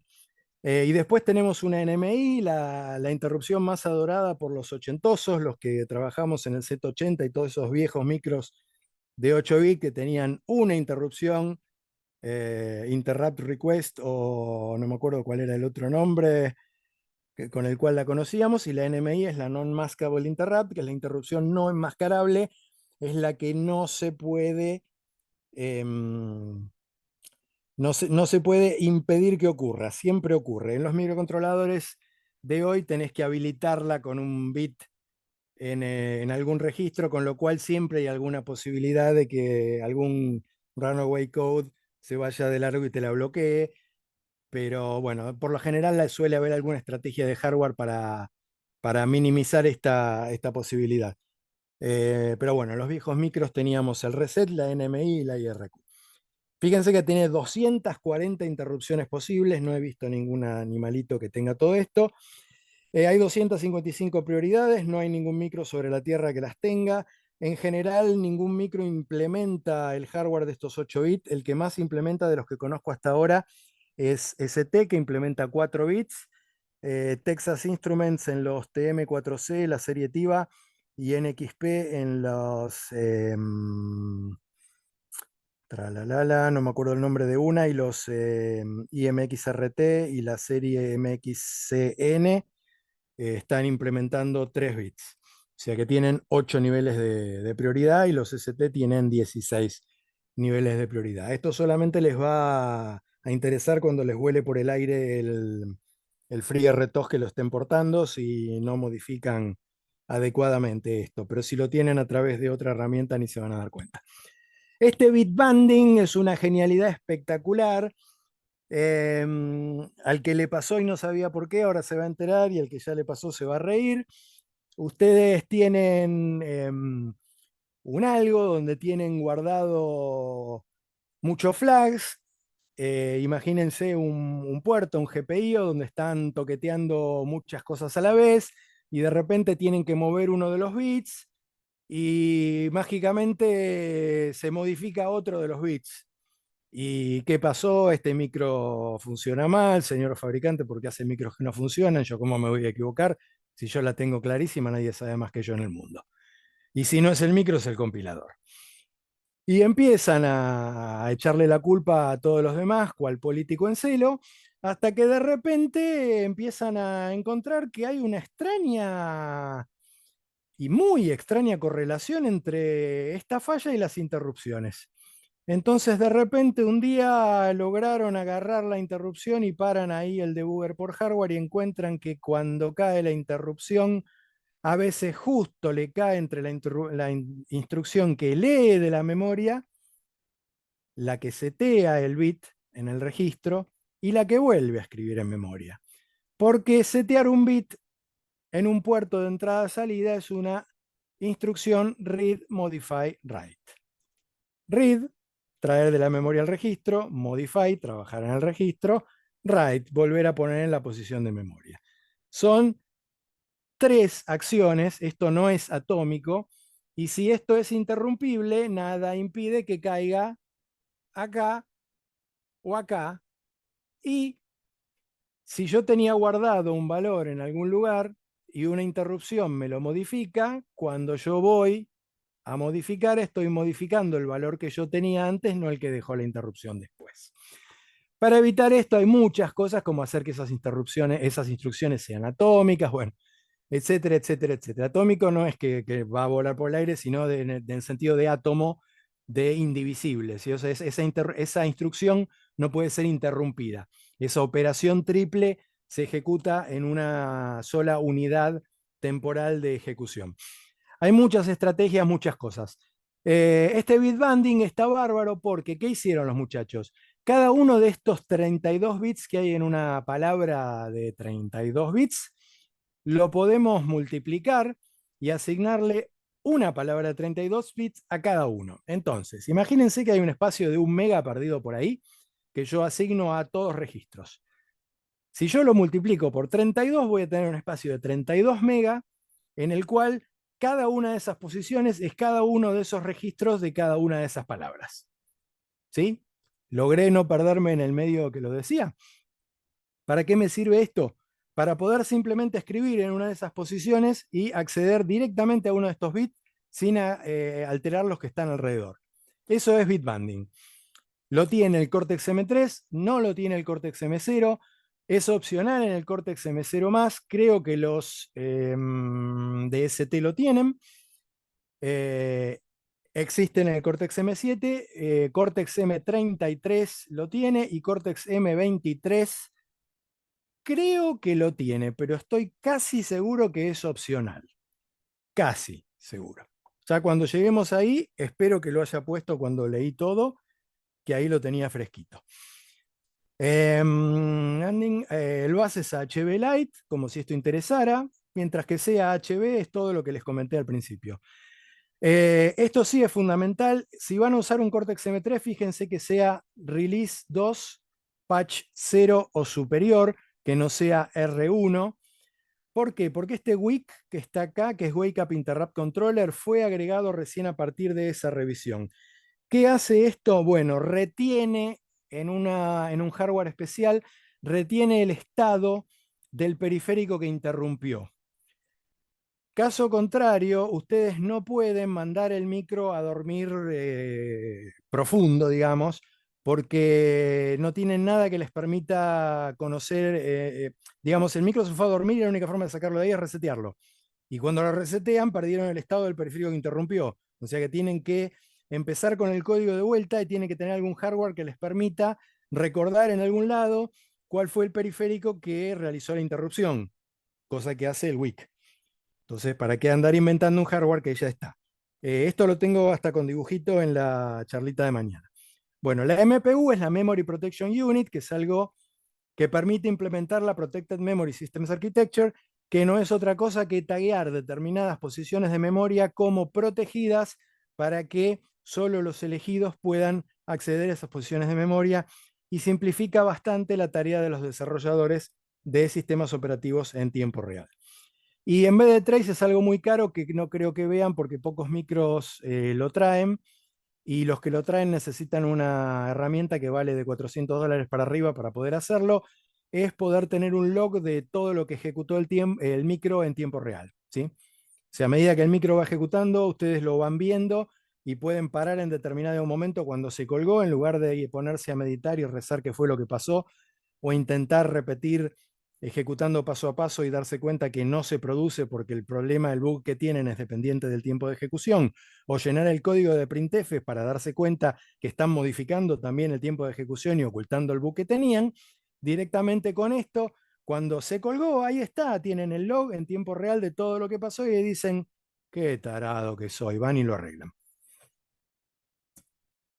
Bueno, el Cortex M4 es casi, pero casi igual que el Cortex M3, lo que tiene es algunas cositas más, como una F que está por ahí abajo, que es opcional, fíjense que la tenga, porque es muy común referirse a Cortex M4, aunque en realidad es Cortex M4F, o hacerse el bobo y no decir nada, y que es Cortex M4, y no tiene la F, que es el Floating Point Unit, ¿sí? Que es de Single Precision, o sea que solamente pueden tener números de 32 bits.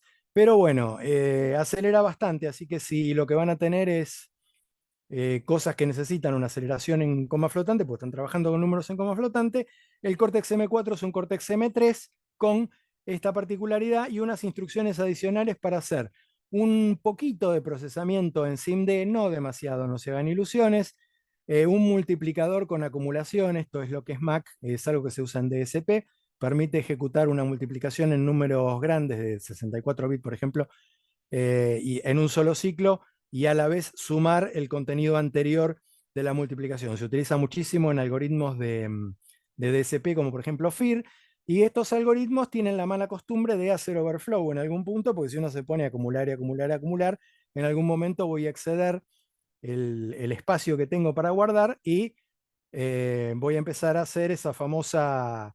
Hay algo muy común que es cuando ustedes quieren calcular una senoide y le calcularon mal, llegan al punto en el cual hacen overflow y cuando hacen overflow, eh, ¿qué pasa cuando yo sumo 255 más 2? Es 257. 257 no existe, es 1. Entonces estoy otra vez abajo. Y para peor de los peores, yo venía con un signo que estaba en 255, es FF, estaba con un número negativo, menos 127, y ahora acabo de pasar a más 1. O sea que mi senoide se corta y aparece de vuelta en el otro lado, tiene un cachito ahí, ñec, y después sigue de vuelta por abajo. Es algo muy simpático de ver, si tienen la posibilidad, háganlo a propósito, pero esto lo que me permite es, en lugar de tener el código fijándose constantemente antes de sumar el número, si va a saturar, lo cual el tiempo de ejecución lo lleva a longitudes increíbles.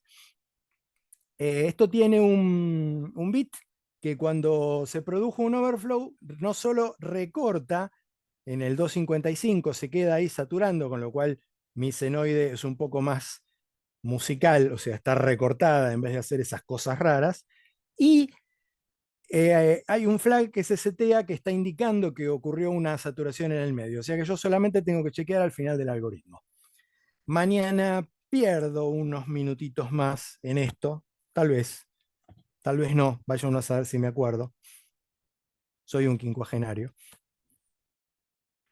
Cortex M7 ya patearon el tablero porque tiene cache. Es mucho más powerful que el Cortex M4. La arquitectura se llama B7E-M, la E es de extendida. Los 3 micros son Harvard, pero fíjense que este ya tiene una pipeline de 6 etapas y esto es mala palabra, es superscalar. ¿Qué significa que es superscalar? Que es un escalar con capa, no. Les hablé de procesadores vectoriales. Un procesador vectorial permite procesar vectores. Entonces, un micro que no procesa vectores, procesa escalares. Entonces, un micro que permite ejecutar más de una instrucción a la vez es un superescalar. ¿Qué tiene adentro? Estos son chiquitos. Los Cortex A tienen varias unidades de ejecución y tienen una, ¿cómo se llama esto? La Scheduling Unit, que distribuye entre todas estas unidades de ejecución la instrucción en curso y las va llenando. Por ejemplo, por ahí pueden llegar a tener 2 sumadores, 2 multiplicadores. Entonces va tirando, tac, tac, tac, tac, y puede ejecutar incluso, o sea, no solamente es paralelismo de funciones disímiles, que es el principio fundamental de una pipeline, sino que a la vez tiene paralelismo de funciones no disímiles. O sea que puedo ejecutar ciertas cosas a la vez. La típica es ejecutar un número en coma flotante con un entero o hacer, por ejemplo, una suma y algo que no tenga, porque se me empieza a repetir, por ejemplo, si yo voy a hacer un salto, el salto si es calculado, me está usando la ALU para hacer la suma. Entonces, bueno, dependiendo de estas cosas es como el superscalar puede o no puede, y los tiempos de ejecución se van al caño. Bueno, es imposible calcularlos, pero son mucho más rápidos. Purgar una pipeline de 6 etapas tiene una penalización muy alta, con lo cual tiene un branch speculation más elaborado que el del Cortex M3. No estoy seguro, me parece que tiene un branch prediction elemental, pero ahora estoy dudando. El resto es muy parecido al M4, pero fíjense que estamos hablando de 2,31 cuando antes teníamos 1,25. ¿Sí? Acá los Dristone MIPS.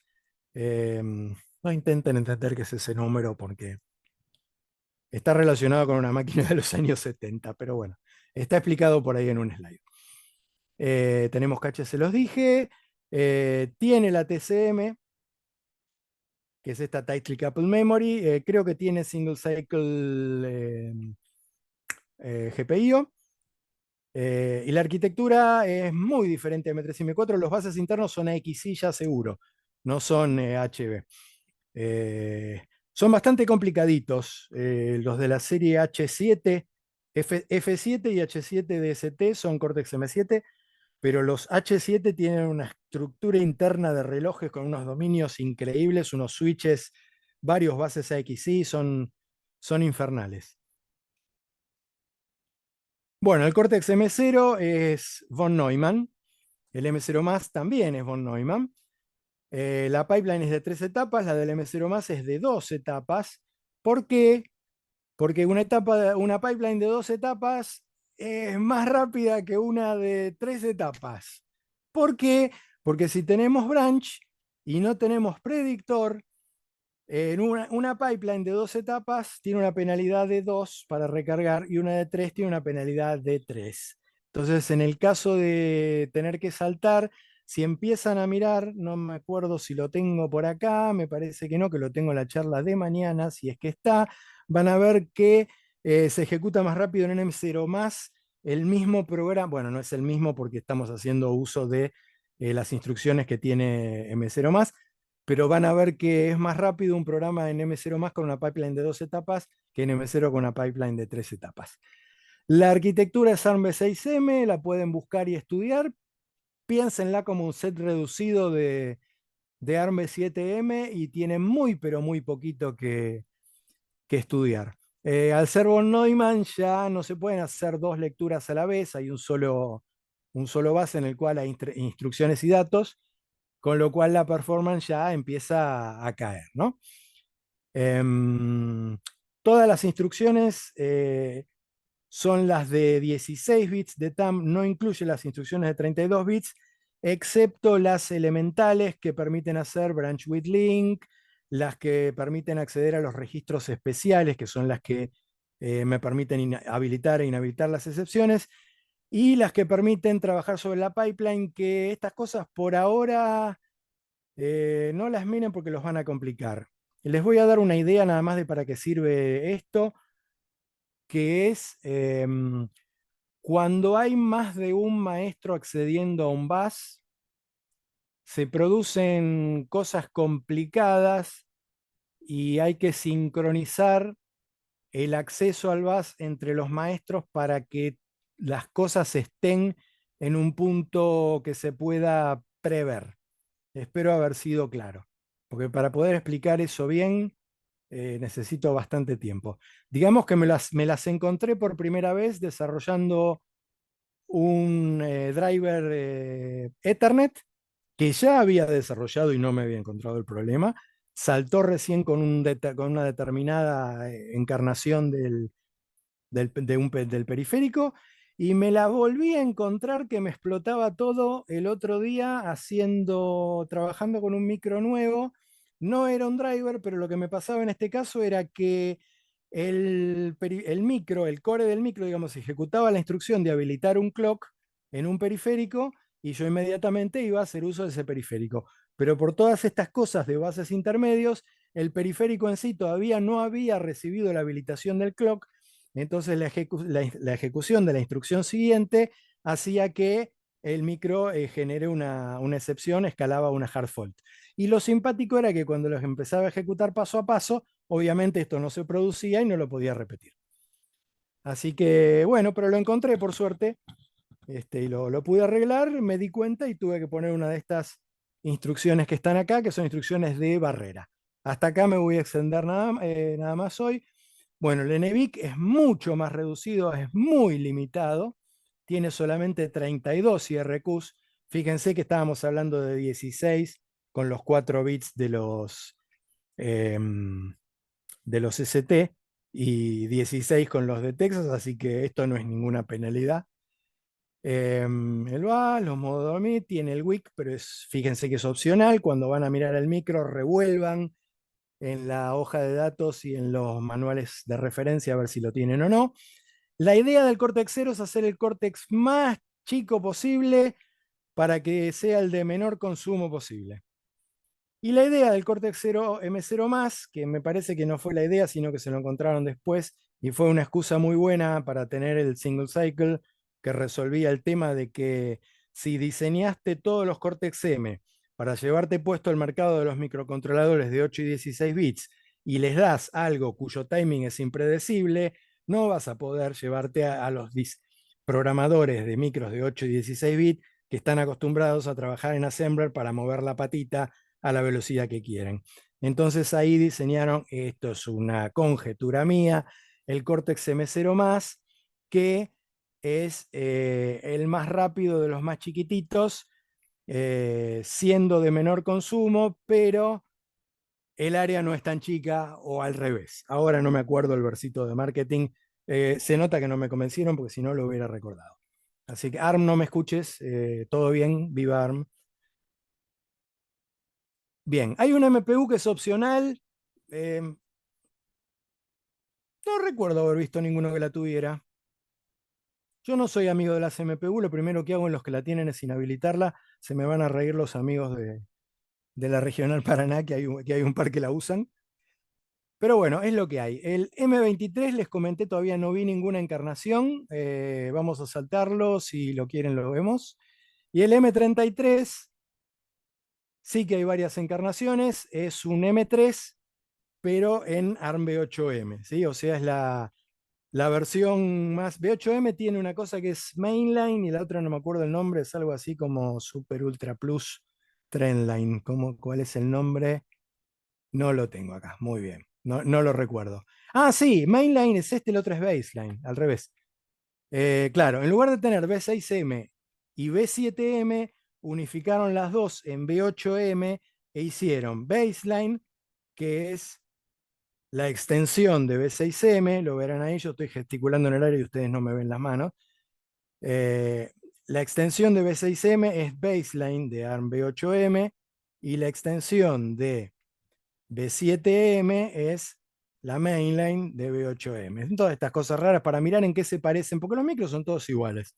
Una vez que entienden que son todos iguales y saben en qué se parecen, en qué se diferencian, estudian uno y automáticamente conocen todos los demás. Los periféricos se estudian el Synopsys y tienen todos los drivers, por lo menos la mitad o más de todos los drivers Ethernet que hay en el mercado. Bien, ¿qué tenemos acá? Otro, ya estaba, instrucciones ya estaba, ya está más cerca del M4 ahora que del M3, ¿no? Esto ya estaba en el otro, esto ya estaba en el otro.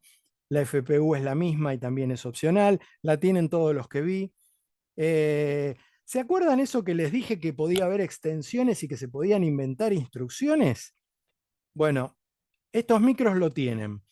No solamente porque la FPU, el coprocesador de coma flotante, funciona como una extensión, de hecho lo tienen que habilitar. Si se fijan en el código de arranque del micro, en las primeras instrucciones, en el startup, el código de startup del micro, van a ver que setea unos bits en unos registros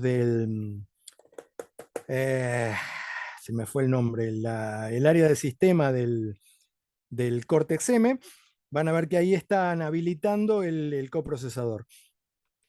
En este caso hay además un esquema de coprocesadores que se pueden agregar. La familia MCXN, en particular el MCXN 947, me cuesta recordar los nombres de NXP, que es una cosita que está muy linda, me hice traer una plaquetita de afuera, lo bueno de tener amigos que viajan.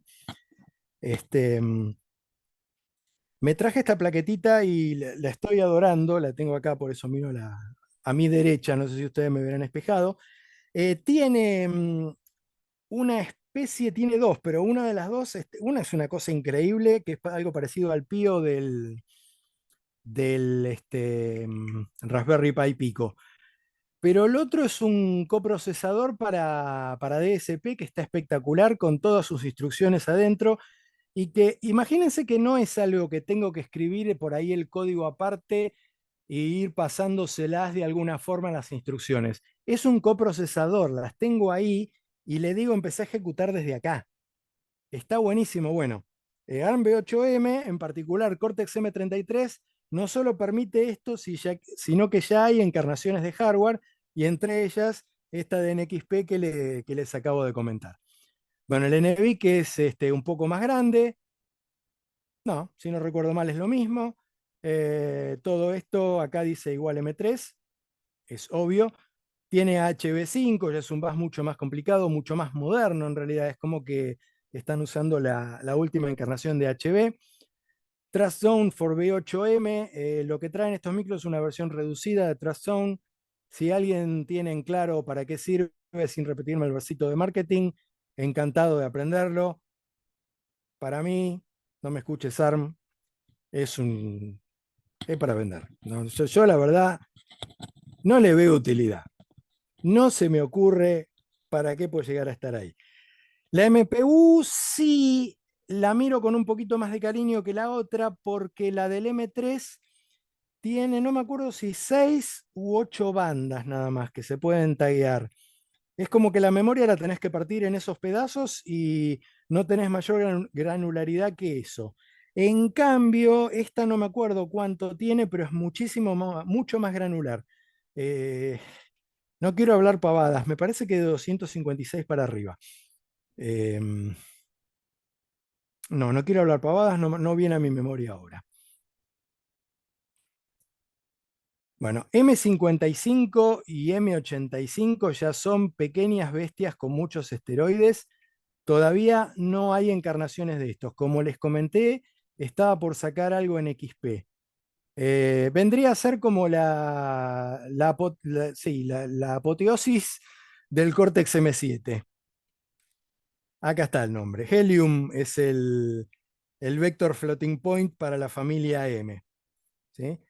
Los otros tenían el Neon y estos tienen el Helium. Es un coprocesador vectorial con extensión de coma flotante y toda la historia, pero reducido en comparación con lo que es el de Cortex A, que está pensado para máquinas infernales, máquinas de la nube y celulares. Cuando esto es un Cortex M que está pensado para, bueno, lo que nos gusta a todos nosotros, los microcontroladores. Bueno, acá está el grafiquito que me la pasé hablando antes. Acá van a ver desde el ARM 7 hasta el Cortex A15, que es uno de los más rápidos, si no el más rápido de los Cortex A de la familia B7A. Si acá no hay ninguna de B8 y B9. Y acá están todos los microcontroladores mayor. Y acá está lo que sería el Cortex M85.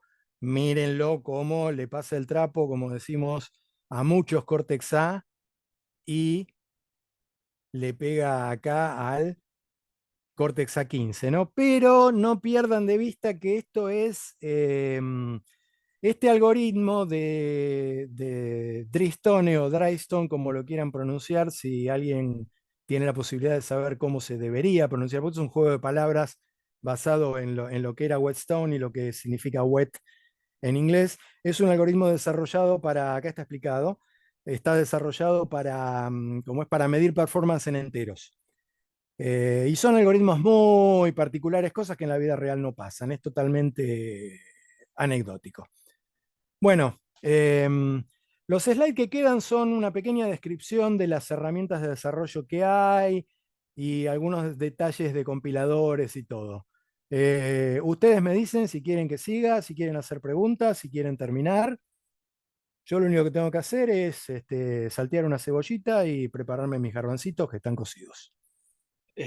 Sergio, me hace reír, me hace reír. Diría que podríamos ir cerrando, pues ya nos hemos extendido demasiado. Obviamente ustedes se darán cuenta que Sergio, si lo dejas, él te va a contar todo lo que sabe sin excepción. Lo único es que por ahí tiene que ayornar algunos chistes, ¿sí? Porque los que somos más jóvenes no los entendemos. Ah, yo creí que Mentira. ya los habían escuchado 20 veces. No, no, yo tengo 4 años más que vos, Sergio, así que, pero bueno, yo los entiendo, pero hay que, hay que actualizarlos. Bien, creo que con la charla de mañana, que va a ser más dirigida al Cortex M3, podemos estar bien, ¿sí? Hoy un poco para la revisión de todas las variaciones que tiene ARM, ha sido bastante interesante, por ahí difícil de retener, así que si quisieran hacer algunas preguntas, me parece que es el momento, así ya vamos cerrando, aunque sea esta mañana. Si alguien quiere preguntar algo. Yo tengo una pregunta que me quedó del Cortex M0. Sí.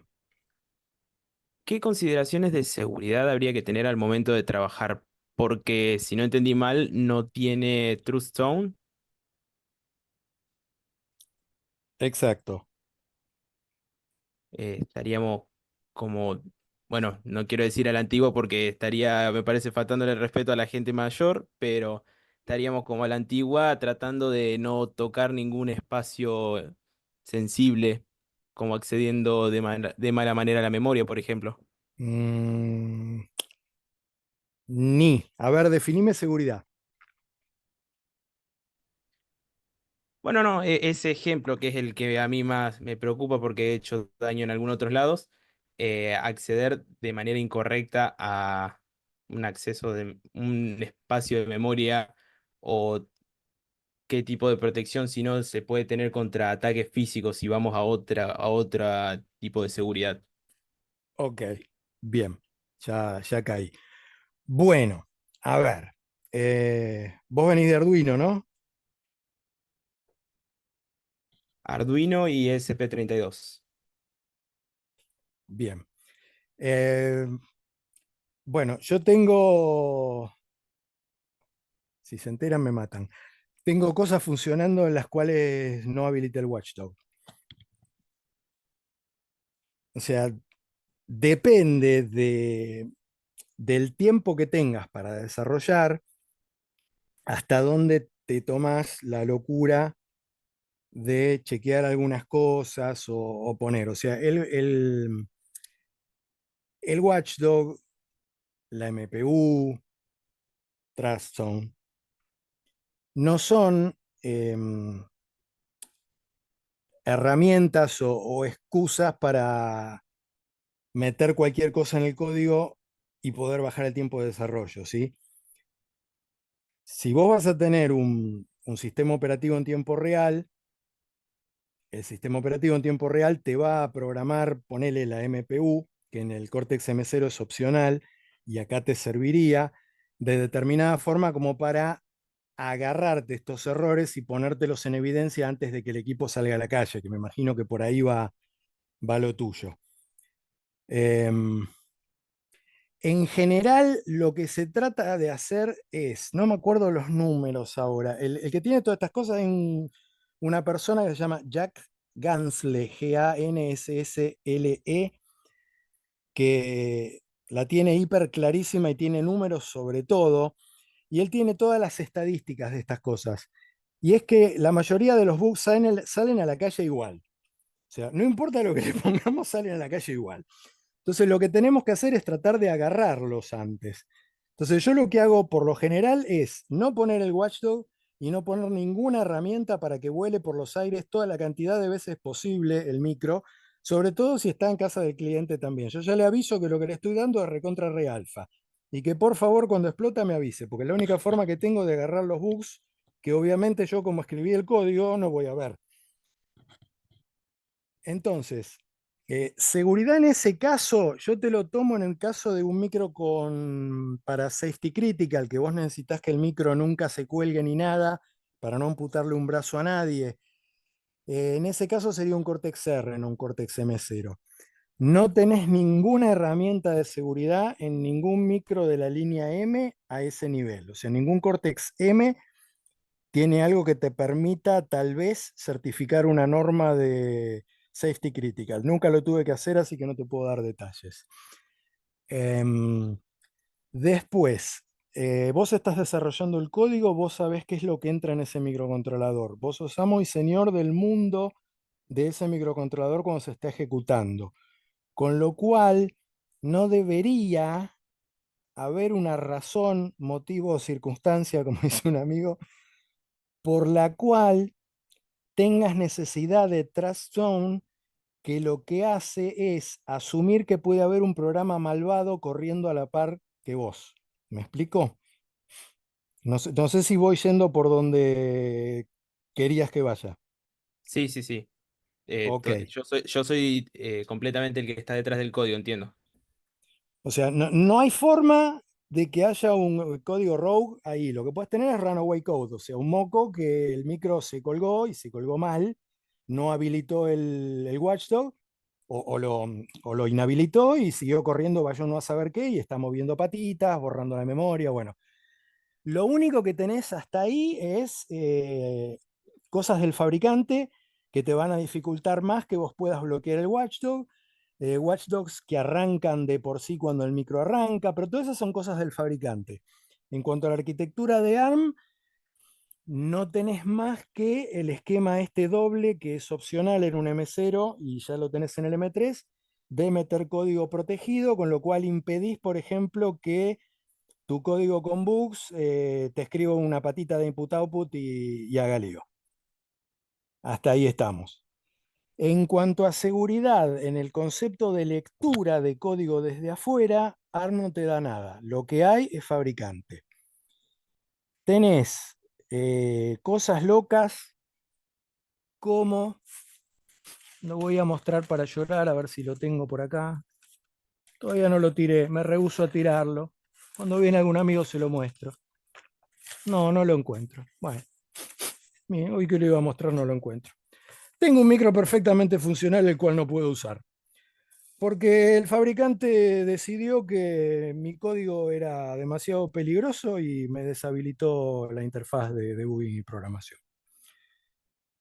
Porque yo lo único que hice fue intentar borrarlo todo, y para borrarlo todo había que setear determinado bit en determinado registro, porque hay una cadena de root of trust en el cual adentro podría llegar a haber grabada una clave privada, la cual obviamente no había porque yo estaba haciendo un bendito medidor de distancia. Y bueno, hubo que comprar otro micro y lo tengo ahí porque yo sé que el micro anda, pero no lo puedo grabar. Entonces tenés ese tipo de cosas de algunos fabricantes. Hay algunos que tienen una especie de root of trust que te permite de algún modo autenticar la herramienta de programación y que no te graba en un código que no haya generado vos. ¿Me explico? Entiendo, pero eso En no un dejaría caso, inhabilitado al código en el momento en el que X intentara toquetearlo. El código no, el microprocesador no lo dejaría eh, inhabilitado. depende de lo que haya hecho el fabricante. La más leve, por ejemplo, es que no te deja conectar la herramienta de debugging. Entonces vos no podés hacer inspección del código que está dentro. Si entrás, podés ejecutar paso a paso o mirar algunos registros en algunas cosas, pero no podés leer la flash, o sea, no podés mirar lo que hay ahí. En otro caso, no podés grabar la flash, por ejemplo. Y en otros casos, podés grabarla, pero solo si está firmada con determinada clave. Todo depende del fabricante y depende del micro. Y hay casos como el que mencionaste vos, que sí, si vos intentás aplicar directamente pasa lo que pasó acá, que el micro se bloquea y no corre más. Con lo cual te viene corriendo a buscar el que te compró el producto porque yo te lo compré funcionando. Pero bueno, hay de todo, depende del costo del micro y de la familia, tienen todo este tipo de cosas. Por lo general, lo más simple que suele haber es un fuse adentro que inhabilitas el JTAG y para habilitarlo tenés que borrar completamente la memoria, lo cual te permite que no te lean el código, te lo pueden regrabar, pero no miran, o sea, proteges el fruto de tu trabajo. Igual como son las cosas hoy en día, con lo complicado que es levantar todo eso, dependiendo del valor del producto y el tiempo de desarrollo, suele ser preferible invertir en desarrollar algo que en hacer ingeniería inversa. Así que no se deliren con que les van a leer el código, porque en general eh, no sabemos tanto como creemos que sabemos. Genial, muchísimas gracias. No, por nada. Bien. Perdón, Sergio, no sé si No, puedo. sí, sí, no sé quién quería hacer una pregunta. Puedo Sí, hacerlo. Daniel, lo siguiente, tengo un montón de cosas para preguntarte sobre RM, pero te podría hacer después, no sé si tendrías un par de minutos nada más, algo fuera de RM, sobre Rabbit. No sé qué Ah, podría consultarte. con Rabbit estás abusando de mi memoria. No, porque Hagamos una es algo cosa. relacionado con lo que explicaste recién, de Trust Zone. No sé si te lo puedo consultar después para no molestar acá a los participantes. Sí, yo diría offline Bueno, bueno, para no abusar del estado. sí, sí, sí. Yo lo que les diría, si los organizadores son tan amables y quieren juntar consultas por correo, me las pasan y yo las contesto. Así que Perfecto. pasale a los organizadores y, bueno, mi correo Sí. tampoco es una cosa que no... Bueno, bueno, mirás, si se fijan, ahí está mi en tu página página. web. Bueno, Ahí está en la página web, mi correo es exactamente igual al dominio, pero en sí, sí. Gmail. Bueno, Así bueno, que bueno, perfecto. me consultan lo que quieren, obviamente no esperen que les conteste ya y que, no les, que les conteste cosas No, no, que no obvio. corresponden, pero bueno, No, pregunten tranquilos. bueno, yo eso nada más cierro, te agradezco un montón. No, por favor. Bien, ¿Qué te bueno, puedo cobrar? tal, ¿Una docena de facturas? ¿Qué? Sí, Sergio. Uy, un tal poco más de eso. como, Ah, todo bien, todo bien. perdón, tal como dijo Sergio, si quieren hacerle preguntas, lo pueden hacer por intermedio nuestro. Nos mandan un correo a Congreso Virtual o a Congreso Microcontroladores o a organización y nosotros se las reenviamos o, si él les autoriza, tener el contacto directo. De todas formas, nos juntamos con Sergio mañana de nuevo a las 20 horas. Quiero agradecerle a Sergio. Ustedes se habrán dado cuenta, un experto en estos temas, y va a poder resolver todo lo que pregunten, que él lo sabe y se los va a poder explicar. Le Y si agradezco no mucho que inventamos, sea, no se hagan problema. si no inventamos. Le agradecemos mucho, sobre todo a los que han estado todo el día en la mayoría de las charlas. Les agradecemos mucho la atención que han tenido durante todo el día y en esta charla en particular.